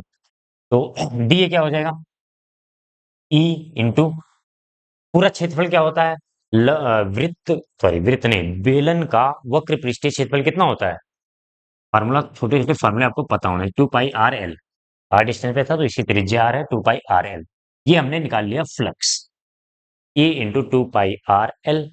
अब हम क्या करेंगे, गॉस का नियम लगाएंगे, गॉस के नियम से क्या होता है, गॉस ने क्या बताया, गॉस के नियम से। गॉस ने क्या बताया कि किसी बंद पृष्ठ से होकर गुजरने वाला कुल फ्लक्स उसके अंदर उपस्थित आवेश का 1/एप्सिलॉन नॉट गुना होता है। सीधा सीधा बोले फाई बराबर Q enclosed upon epsilon not, ये होता है, पढ़ा होगा आपने गॉस का नियम। अब क्यू इनक्लोज यहाँ पर ये तो अनंत लंबाई का तार है, तो हम कैसे बताएं अंदर कितना आवेश है? तो इसके लिए अब लैम्डा का यूज करते हैं। लैम्डा इक्वल टू क्या होता है? Q into L. तो अगर एल लंबाई में है हमारा तो क्यू बराबर क्या हो जाएगा यहाँ से? Lambda L. दिख रहा? तो क्यू की जगह पे क्यू इनक्लोज यहाँ पे क्या रख देंगे? Lambda L upon epsilon. ठीक है, चाहे इक्वेशन मान लो, इक्वेशन फर्स्ट और इसको सेकंड मान लो। तो दोनों में फाई निकालना है। फ्लक्स बराबर यहाँ पे आया है ई into two pi R L, और यहाँ पे फ्लक्स बराबर आया है lambda L upon epsilon naught. दोनों को बराबर कर देते हैं। समीकरण एक व दो से, एक व दो से ज्यादा बड़ा बड़ा लिख दिया मैंने। समीकरण एक व दो से E into two pi R L equal to क्या हो जाएगा? Lambda L upon epsilon naught. दोनों इसी सरफेस से फ्लक्स निकाला है तो दोनों सेम होना चाहिए ना, चाहे इंटीग्रेशन से निकालो चाहे गॉस लॉ से निकालो। तो क्या क्या एल से एल कैंसिल हो जाएगा, टू पाई आर नीचे चला जाएगा, तो ई क्या हो जाएगा? यहाँ पे कर दे रहा हूँ, ध्यान दीजिएगा। इसके बाद यहाँ से तो ई इक्वल टू क्या हो जाएगा? Lambda upon two pi R epsilon naught. Lambda upon two pi R epsilon naught, यही होता है फॉर्मूला, आपको यही डिराइव करना था। ठीक है, कुछ लोग इसको इस फॉर्म में लिखते हैं, अगर कहीं दिखे तो कंफ्यूज मत होना। दो से ऊपर नीचे गुणा कर देते हैं तो ऊपर हो जाता है टू लैम्डा अपान दो गुणे दो कितना हो जाएगा नीचे? दो से ऊपर नीचे गुणा करना है हमें, तो दो गुणे दो चार, ये हो गया फोर, और ये पाई और एप्सिलॉन नॉट को साथ में रखते हैं और आर को लास्ट में लिखते हैं। तो याद करो, one upon four pi epsilon not, ये one upon four pi epsilon not क्या होता है? के होता है ना। तो equal to two K lambda by R, इस तरीके से भी लिख सकते हैं हम इसको। दो से गुणा कर दिया ऊपर नीचे, to K lambda by R या फिर lambda by two pi epsilon naught R. वैसे बेहतर होगा ये याद करो, इसी का ज्यादा यूज किया जाता है, यही ज्यादा पूछा जाता है। ठीक है, तो चलिए नेक्स्ट क्वेश्चन की तरफ चलते हैं। नेक्स्ट क्वेश्चन है क्वेश्चन नंबर 4 का खा। परावर्ती दूरदर्शी का किरण आरेख खींचिए, इसकी कार्यविधि स्पष्ट कीजिए। तो परावर्ती दूरदर्शी क्या होता है? सबसे पहले दूरदर्शी क्या होता है? दूर की वस्तुओं को हमें पास लाके वो दिखाता है। ठीक है, दूरदर्शी का काम यही होता है, दूर की वस्तुओं को पास लाके, बड़ा नहीं करता है, ध्यान रखिएगा। बड़ा करने का काम, मैग्नीफाई करने का काम होता है सूक्ष्मदर्शी का। तो परावर्ती यानी कि परावर्तन होता होगा, तो इसमें परावर्तन के लिए हमें क्या यूज करना पड़ेगा? दर्पण यूज करना पड़ेगा। अपवर्ती में लेंस यूज होता है, लेंस एक छोटा सा लेंस इसमें भी यूज होता है। तो कौन सा दर्पण यूज करते हैं हम? अवतल दर्पण। पहले मैं किरण आरेख बना दे रहा हूँ, उसको समझा दे रहा हूँ, लिखना आपका काम है। ठीक है, किरण आरेख बना के मैं समझा दे रहा हूँ कैसे क्या होता है, कार्यविधि भी समझा दूंगा। लिख आप कर लीजिएगा, चाहे अपने नोट से लिख लीजिएगा, क्वेश्चन बैंक से लिख लीजिएगा, या फिर आप बुक से लिख लीजिए, कहीं से भी लिखना आपको है, या फिर अगर आपको समझ में आ जाएगा तो खुद भी लिखने के लिए तैयार हो जाएंगे। तो ध्यान से देखिए क्या होता है इसमें। एक हम उत्तल दर्पण का, सॉरी अवतल दर्पण का यूज करते हैं। एक बड़ा सा अवतल दर्पण यूज करेंगे। ठीक है, और अब होता क्या है, मान लीजिए बहुत दूर यहाँ पे एक वस्तु है ए बी, क्या है? अनंत पे होती है, दूर की वस्तुओं को देखने का काम करते हैं। फिर यहाँ से जो किरण आती है, तो जब, पता होना चाहिए आपको ये बात कि जब वस्तु अनंत पर होती है तो वहां से सारी आने वाली आपतित किरणें जो होती है वो मुख्य, सॉरी समांतर होती है। अब यहाँ पे मुख्य अक्ष के समांतर होता है, आपने पढ़ा होगा, लेकिन जरूरी नहीं है मुख्य अक्ष के समांतर हो। मुख्य अक्ष के समांतर तब होंगी जब ये बिल्कुल मुख्य अक्ष पर ही रखी होंगी, मुख्य अक्ष के लंबवत रखी होगी वस्तु, तो मुख्य अक्ष के समांतर आएगी। लेकिन वस्तु तो अनंत पे है, आकाश में हम ग्रह वगैरह देख, अलग अलग सैटेलाइट वगैरह देखने के लिए करते हैं यूज ना, तो जरूरी थोड़ी है कि हमारे मुख्य अक्ष के लंबवत ही हम सेट कर पाए उसको। तो मुख्य जरूरी नहीं है मुख्य अक्ष के समांतर आए, लेकिन जो भी आएंगे वो आपस में समांतर तो रहेंगी, इस बात की गारंटी है। ठीक है, तो हमने मान लिया कुछ इस तरीके से किरणें आ रही हैं, दो किरणें आ रही हैं ऐसे, दो किरणें आ रही हैं, दोनों क्या है आपस में? समांतर है। मुख्य अक्ष के समांतर हो भी सकती है, नहीं भी हो सकती है, डिपेंड करता है। अगर वस्तु मुख्य अक्ष के लंबवत है तो मुख्य अक्ष के समांतर आएंगी, लंबवत नहीं है, अनंत पे है, तो उससे आने वाली सारी किरणें समांतर होंगी। ये बात ध्यान दीजिए। अब हम क्या करेंगे, यहां से परावर्तन होगा। अगर मुख्य अक्ष के समांतर आती है तो फोकस पर मिलती हैं। अगर मुख्य अक्ष के समांतर आती है किरणें तो परावर्तन के बाद फोकस पर मिलती है। लेकिन अगर आपस में समांतर है, मुख्य अक्ष के समांतर नहीं है, तो इसी फोकस तल में कहीं न कहीं मिलेंगी, इसी तल में कहीं न कहीं मिलेंगी, ठीक है? ऐसा नहीं है कि ये आगे-पीछे जाएँगी, इसी फोकस अगर यहाँ पे फोकस है, तो फोकस तल में ये मान लीजिए एक प्लेन है फोकस का, इसी में कहीं पे मिलेंगी। अगर मुख्य अक्ष के समांतर होती तो फोकस पर ही मिलती और आपस में समांतर है तो फोकस तल में मिलेंगी। अब क्या होगा? ऐसे मान लो आ रही थी, यहाँ कहीं पे मिलती, इसके पहले हम क्या करते हैं, एक दर्पण लगा देते हैं, ठीक है? यहाँ पे क्या होता है, एक दर्पण, थोड़ा-सा फोकस और दूर करते हैं इसको, कर देते हैं फोकस। यहाँ पे एक फोकस के पहले ही एक दर्पण लगा देते हैं। अगर समतल दर्पण, कैसा दर्पण? समतल दर्पण। ये कैसा दर्पण है? समतल दर्पण। ध्यान से देखिए फिगर है, अगर आप एक बार किरण आरेख बना ले तो फिर इसमें कोई लिखना भी बहुत आसान है, देखते हैं। यहाँ से आती किरणें आती, यहाँ पे फोकस तल में मिलती, लेकिन उसके पहले आ गया क्या? समतल दर्पण। तो ऐसे बना दें। ब्लू से ही बनाते हैं।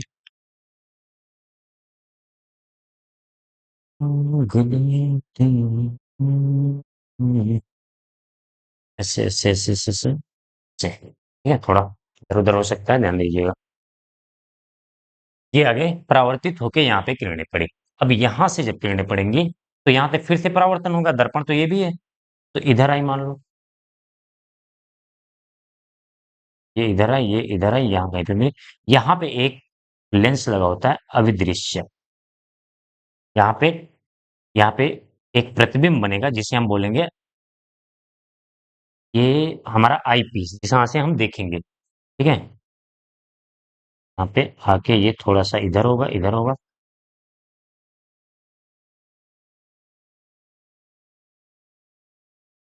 तो ये जब ऐसे करके यहाँ पे तुम्हारी आंख बना दे रहा हूँ मैं, ठीक है? फिर ये इसके फोकस के अंदर आके मिलती है, तो अगर प्रकाशिक केंद्र और फोकस के अंदर वस्तु हो, जो कि ये जो यहाँ पे प्रतिबिंब बन रहा है, ये आभासी वस्तु का काम करेगा। ये प्रतिबिंब है, कैसा काम करेगा? आभासी वस्तु का काम करेगा, आभासी वस्तु का काम करेगा, ठीक है? इसके लेंस के लिए एक बना लो भैया, नहीं तो तुम लोग और तुम। तो ये पीछे जाके ओवरऑल बड़ा सा प्रतिबिंब एक बनता है यहाँ पे। ऐसे बना दो, ब्लैक से ही बना दे रहा हूँ। मान लो A B, A dash B dash यहाँ पे प्रतिबिंब बना, तो फाइनल प्रतिबिंब ऐसे जाके कहीं पे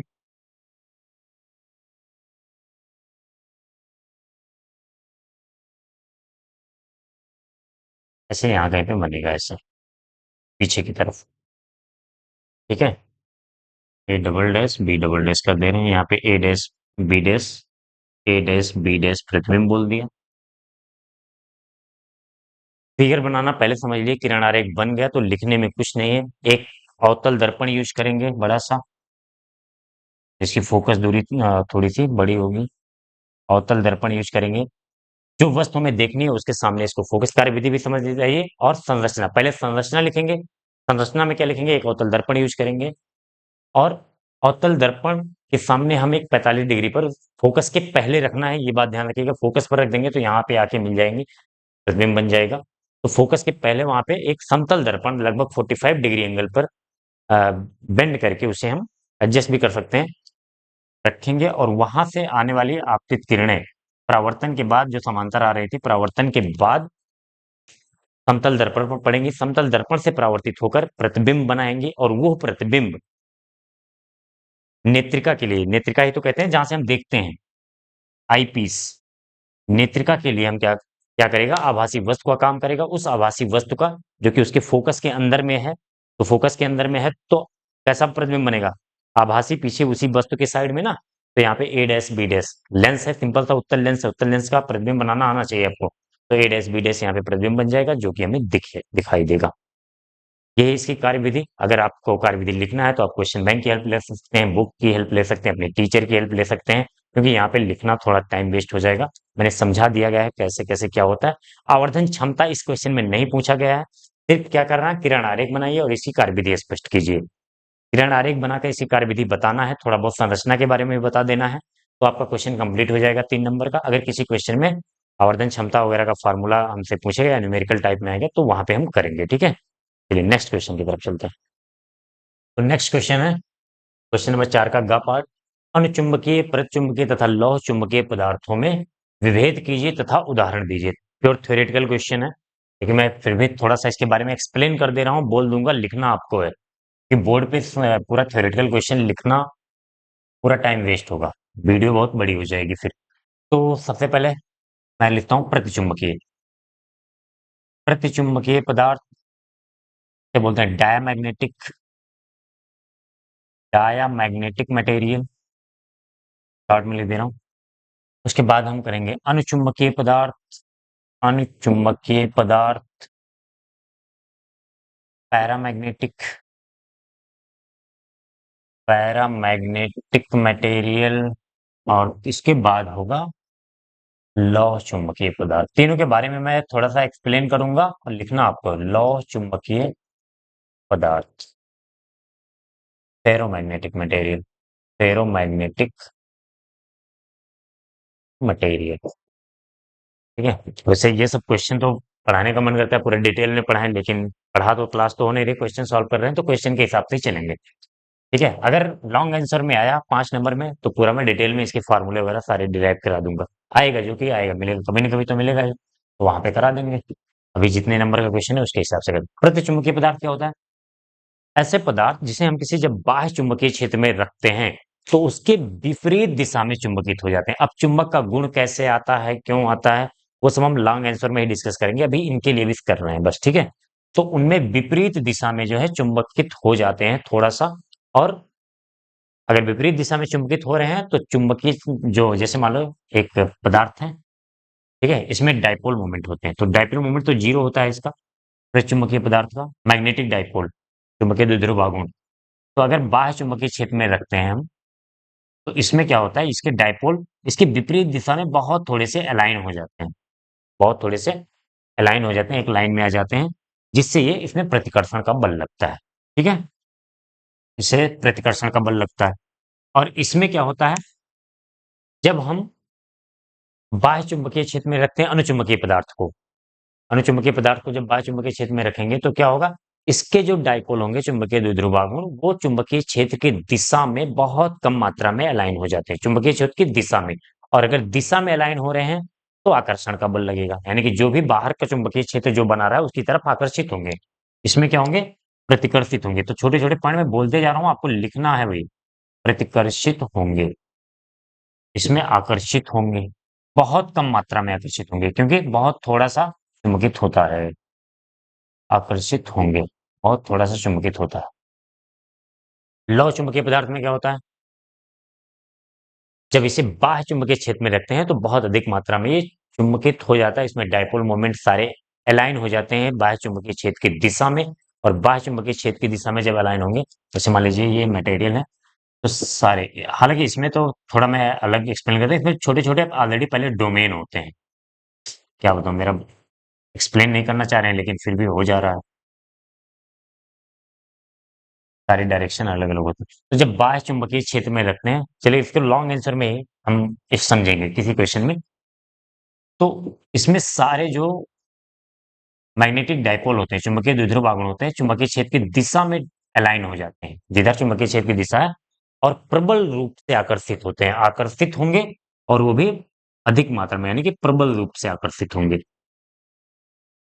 प्रबल रूप से आकर्षित होंगे। किधर आकर्षित होंगे, जो ये बाह्य चुंबकीय क्षेत्र उत्पन्न करा, अगर कोई चुंबक है तो उसकी तरफ, या फिर कोई करंट कैरिंग लूप है उसकी तरफ, जो भी है उसकी तरफ आकर्षित होंगे।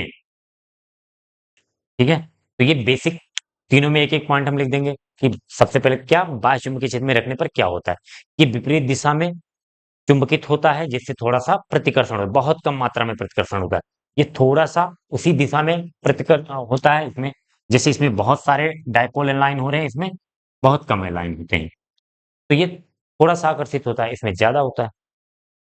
ठीक है, एग्जाम्पल बता दें, या फिर पहले हम जो दो चीजें हमें पढ़नी है, एक तो मैग्नेटिक ससेप्टिबिलिटी, यानी कि चुंबकीय प्रवृत्ति, जिसे हम किससे लिखते हैं, जीटा से।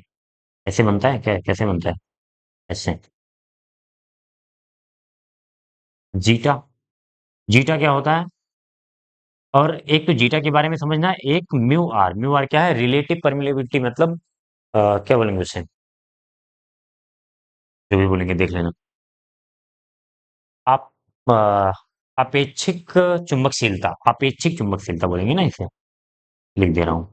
रिलेटिव परमेबिलिटी बोलते हैं, तो अपेक्षिक चुंबकशीलता,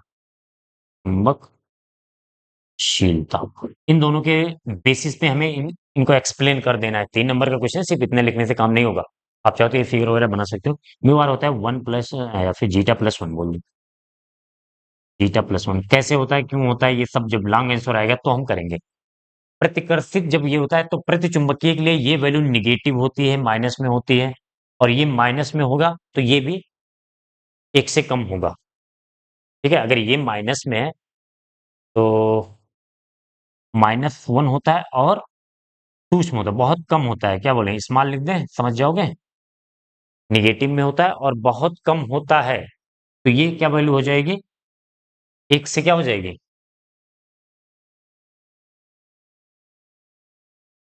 कम हो जाएगी, <<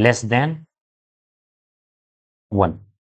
ठीक है, इसमें क्या होगा, ये वैल्यू तो पॉजिटिव होती है, जीटा इसके लिए क्या होता है, जीटा पॉजिटिव होता है, लेकिन बहुत स्मॉल ए भी होता है। तो ये स्लाइटली जो म्यू आर इसका होगा, एक में कुछ जुड़ेगा, यहाँ पे एक में कुछ घटेगा, तो कम हो जाएगा 1 से। कितनी सीधी सी बात है। और इसमें जो होगी अपेक्षिक चुंबकशीलता, अपेक्षिक चुंबकशीलता इसमें क्या होगी, 1 प्लस जीटा होता है, तो जीटा इसमें पॉजिटिव है और छोटा है, तो एक में कुछ जुड़ेगा, पॉजिटिव है तो जुड़ेगा, यहाँ पे घट, निगेटिव था घट रहा था तो 1 से कम हो गया, और यहाँ पे पॉजिटिव है तो कुछ जुड़ेगा तो 1 से ज्यादा हो जाएगा, >1 हो जाएगा, म्यू आर >1 हो जाएगा। ठीक है, इसमें जो होता है पॉजिटिव होता है, पॉजिटिव होता है, क्या होता है, पॉजिटिव होता है और बहुत ज्यादा होता है, 1 से बड़ा होता है। क्या है, जीटा जो है, जीटा है वो काफी बड़ा होता है 1 से। तो अगर 1 से काफी बड़ा है जीटा, तो म्यू आर यानी कि अपेक्षित चुंबकशीलता क्या हो जाएगा, ये भी 1 से काफी बड़ा हो जाएगा। अरे एक में जोड़ रहे हैं, ये भी, सॉरी, म्यू आर क्या हो जाएगा, 1 से बड़ा हो जाएगा। इन दोनों के बेसिस पे आपको लिखना है। सिंपल सा है, जीटा जो है चुंबकीय, क्या बोलते हैं, चुंबकीय प्रवृत्ति बोलते हैं ना इसको। एक तो नाम ऐसे ऐसे हैं, चुंबकीय प्रवृत्ति, मैग्नेटिक ससेप्टिबिलिटी, प्रवृत्ति ऐसे लिखें, प्रवृत्ति, चुंबकीय प्रवृत्ति ऐसे लिखें, ऐसे ही लिखेंगे ना, मैग्नेटिक ससेप्टिबिलिटी। तो प्रतिचुंबकीय पदार्थ के लिए डायमैग्नेटिक के लिए नेगेटिव होता है, छोटा होता है, बाकी दोनों के लिए पॉजिटिव होता है, इसके लिए छोटा होता है, इसके लिए बड़ा होता है, फेरोमैग्नेटिक के लिए बड़ा होता है। म्यू आर, इसी हिसाब से अगर ये फार्मूला याद है, या तो आप याद कर लो, रट लो, और नहीं रटना है तो इसको याद रखो, कितना आसान है, निगेटिव छोटा, पॉजिटिव छोटा, पॉजिटिव बड़ा, म्यू आर इक्वल टू जीटा+1, उसमें रख के निगेटिव वैल्यू, छोटी वैल्यू रख के अंदाजा लगा लो और लिख दो। ठीक है, तो एग्जाम्पल, एग्जाम्पल भी तो देना है।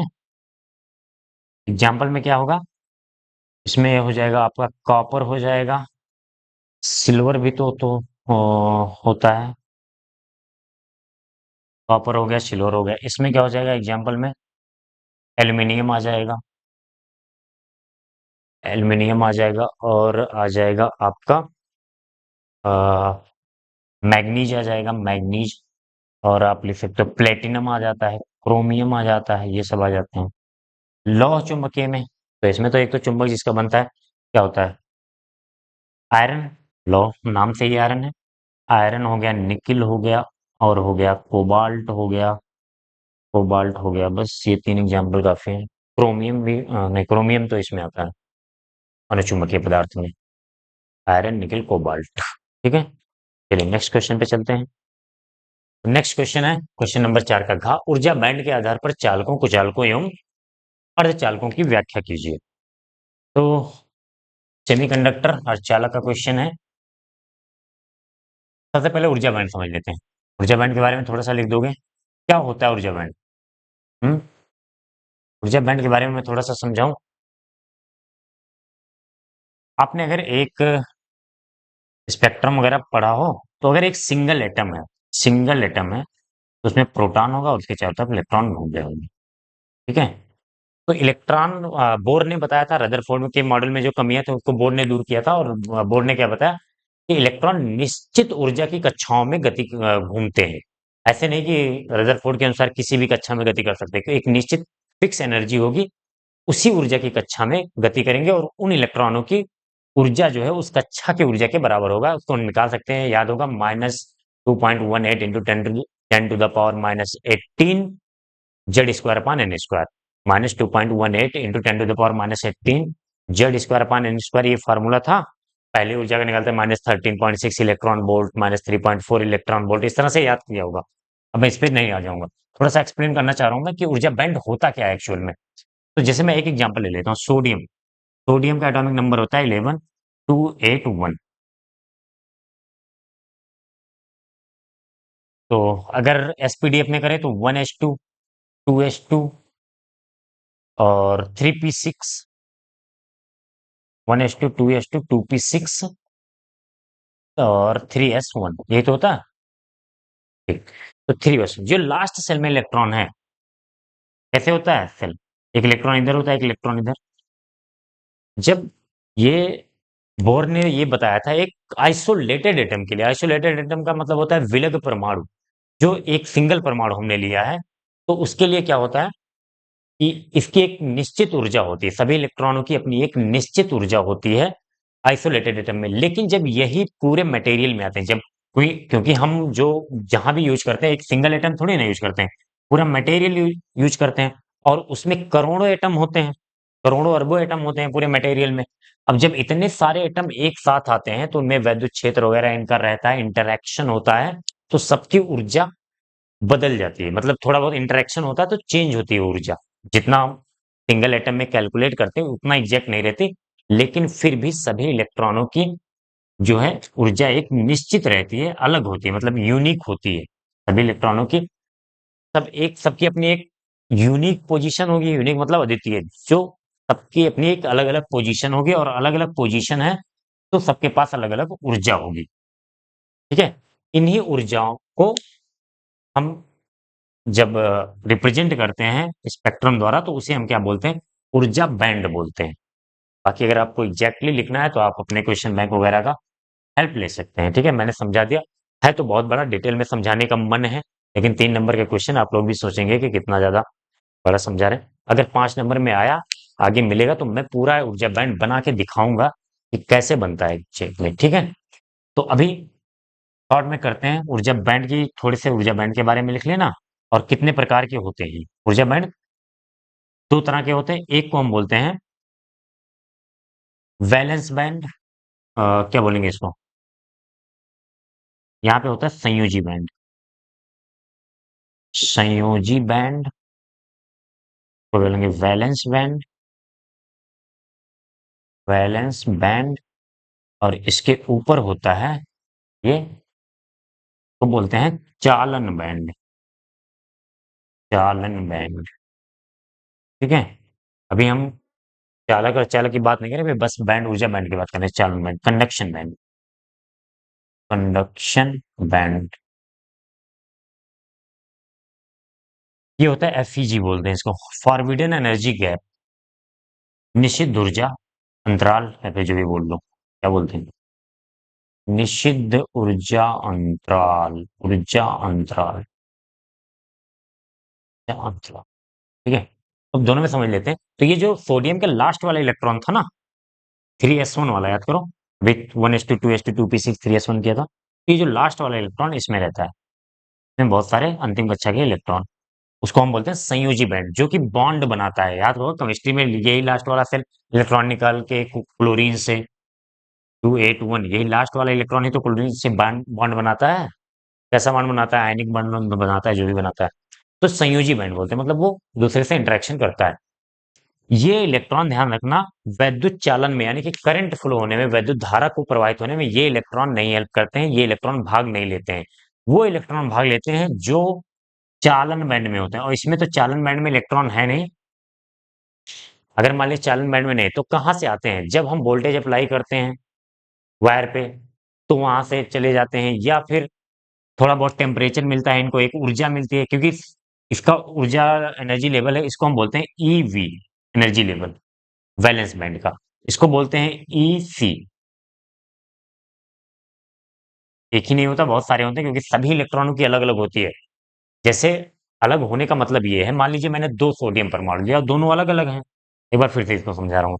दो सोडियम परमाणु लिया, दोनों अलग अलग हैं, तो इनके अंतिम कक्षा का इलेक्ट्रॉन की जो ऊर्जा होगी वही इनके इसके अंतिम कक्षा की इलेक्ट्रॉन होगी, अलग अलग है तब। लेकिन जब यही क्रिस्टल में आ जाते हैं, पूरे क्रिस्टल में आ जाते हैं सभी एटम, तो अंतिम कक्षा के इलेक्ट्रॉनों की भी अलग ऊर्जा होती है। जैसे मान लीजिए यहाँ पे 3s1 वाले ऊर्जा, सब 3s1 लास्ट अंतिम कक्षा वाले संयोजी इलेक्ट्रॉन है। तो कायदे से हम सोचें तो अंतिम कक्षा के इलेक्ट्रॉन की सोडियम है, तो सबकी फिक्स ऊर्जा होनी चाहिए, ऊर्जा चेंज नहीं होनी चाहिए, तो एक लाइन मिलनी चाहिए। लेकिन ऐसा नहीं होता है, क्रिस्टल में आने से बहुत सारे इंटरेक्शन होते हैं, उनपे फोर्स लगते हैं, तो उसके कारण उनकी एनर्जी चेंज होती है, और ये बहुत सारी पतली पतली लाइनें मिलती हैं, जो कि सभी इलेक्ट्रॉनों की, जितने एटम होंगे उतनी लाइनें मिलेंगी, सबकी अलग होती है, किसी किन्हीं भी दो इलेक्ट्रॉन की ऊर्जा सेम नहीं होती अंतिम कक्षा वाली। लेकिन अगर अलग अलग एटम लेंगे तो सेम होगी, क्रिस्टल में आने पे सेम नहीं होगी, बस इतना समझ लो। इसलिए ये पूरा बैंड मिलता है। अगर बैंड ना मिलता, सबकी सेम रहती, तो एक लाइन मिलती। यानी ऊर्जा के समूहों को हम बैंड बोल रहे हैं। बैंड क्या होता है, उसमें कुछ लोग होते हैं ना, समूह होता है, ग्रुप होता है। तो अब जो है, वैद्युत धारा कौन प्रवाहित करेंगे, चालन बैंड में उपस्थित जो इलेक्ट्रॉन होते हैं वो वैद्युत धारा प्रवाहित करते हैं। तो चालन बैंड में यहाँ से इलेक्ट्रॉन निकलते हैं और यहाँ पे जाते हैं। अब कैसे जाते हैं, और जाने का अलग अलग तरीका होता है। इसको हम बोलते हैं फॉरबिडन एनर्जी गैप, यानी कि यहां से यहां जाने के लिए इतनी ऊर्जा चाहिए होगी, जितनी ऊर्जा का ये गैप है ना, ये ऊर्जा इस पे दिखा रहे हैं, तो जो भी होगा वो चाहिए होगा तभी इलेक्ट्रॉन। ऐसा नहीं है कि इससे कम मिले तो इलेक्ट्रॉन यहीं पे रह जाए। ये है निषिद्ध ऊर्जा अंतराल, फॉरबिडन एनर्जी गैप। यहाँ पे इलेक्ट्रॉन नहीं रह सकता है, या तो उसे इतनी एनर्जी दो इसमें चला जाए, नहीं तो इसी में रहेगा। ठीक है। अब इसमें हम चालक, कुचालक और अर्धचालक की बात कर लेते हैं इसी पर। रफ करें इसको, समझ में आ गया, नोट कर लेना। इस साइड में फिर से बनाता हूं मैं। तो चालक, इतना लिखना होगा इसके बारे में, चालक पदार्थ, या फिर चालक, अर्धचालक, अर्धचालक और कुचालक। कंडक्टर, सेमीकंडक्टर, इंसुलेटर, या फिर नॉन कंडक्टर। तो इसमें जो होता है ऊर्जा गैप, इसमें जो चालन बैंड, क्या ये संयोजी बैंड है, वी भी लिख दूं, वैलेंस बैंड और संयोजी बैंड, सॉरी, चालन बैंड, कंडक्शन बैंड, दोनों क्या होते हैं, लगभग ओवरलैप कर जाते हैं, सेम होते हैं, इनमें कोई फॉरबिडन एनर्जी गैप नहीं होती है चालक में, चालक पदार्थों में। तो इसमें बहुत आसानी से करंट फ्लो होगा, क्योंकि सारे इलेक्ट्रॉन संयोजी बैंड और चालन बैंड में कुछ इलेक्ट्रॉन तो ओवरलैप कर जाते हैं, इसमें भी होते हैं, इसमें भी होते हैं। तो और यहाँ से यहाँ जाने के लिए कोई एनर्जी गैप नहीं है, जैसा कि फॉरबिडन एनर्जी गैप में होता था। तो वो जो है आसानी से यहाँ पे इलेक्ट्रॉन पहुंच जाते हैं, और यहाँ पे पहुंचते हैं तो वो करंट फ्लो कराने में चालन बैंड वाले इलेक्ट्रॉन ही करंट फ्लो कराते हैं, वैद्युत धारा प्रवाहित कराते हैं, ये ध्यान रखिएगा, संयोजी बैंड वाले नहीं। अर्धचालक में क्या होते हैं, अर्धचालक में ये हो गया तुम्हारा वीबी, संयोजी बैंड, और ये हो गया चालन बैंड, क्या होता है, कंडक्शन बैंड, सीबी। ये एनर्जी गैप चालन बैंड में अगर 3 इलेक्ट्रॉन वोल्ट से कम है, easy, energy gap, forbidden energy gap, अगर ये 3 इलेक्ट्रॉन वोल्ट से कम है, तो उन मटेरियल्स को हम बोलेंगे अर्धचालक। यानी कि थोड़े से, ये जनरली रूम टेम्परेचर पर ही थोड़ा सा टेम्परेचर इनको बढ़ा दिया जाए, या फिर थोड़ी सी बहुत कम वोल्टेज इन पे वोल्टेज डिफरेंस अप्लाई किया जाए, पोटेंशियल डिफरेंस, तो ये संयोजी इलेक्ट्रॉन यहाँ से इजिली यहाँ पर पहुंच जाते हैं, और यहाँ पर पहुंच गए तो कंडक्शन बैंड में, चालन में पहुंच गए, अब करंट फ्लो करा सकेंगे। ठीक है। कुचालक में क्या होता है, वैलेंस बैंड यानी कि संयोजी बैंड, और ये कंडक्शन बैंड, चालन बैंड।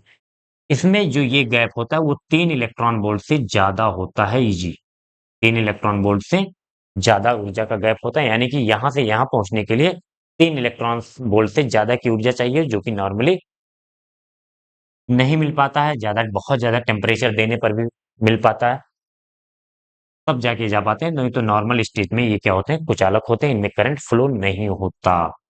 ठीक है? तो आप इतना लिख दोगे। अब मैंने जो-जो बोला है उसको आप पॉज़ कर के लिखिए या फिर आप अपने क्वेश्चन बैंक की हेल्प लीजिए, समझ सकते हैं यहाँ से। नेक्स्ट क्वेश्चन है, क्वेश्चन नंबर 4 का आंसर लास्ट पार्ट है 4 का ये। स्वप्रेरकत्व से क्या तात्पर्य है? एक कुंडली का स्वप्रेरकत्व 0.4 मिली हेनरी है। इसमें बहने वाली धारा का मान 0.1 सेकंड में 1 एम्पीयर से परिवर्तित हो जाता है। तो क्या करना है? प्रेरित विद्युत वाहक बल की गणना कीजिए। तो स्वप्रेरकत्व क्या होता है? Self inductance. स्वप्रेरकत्व से क्या तात्पर्य है?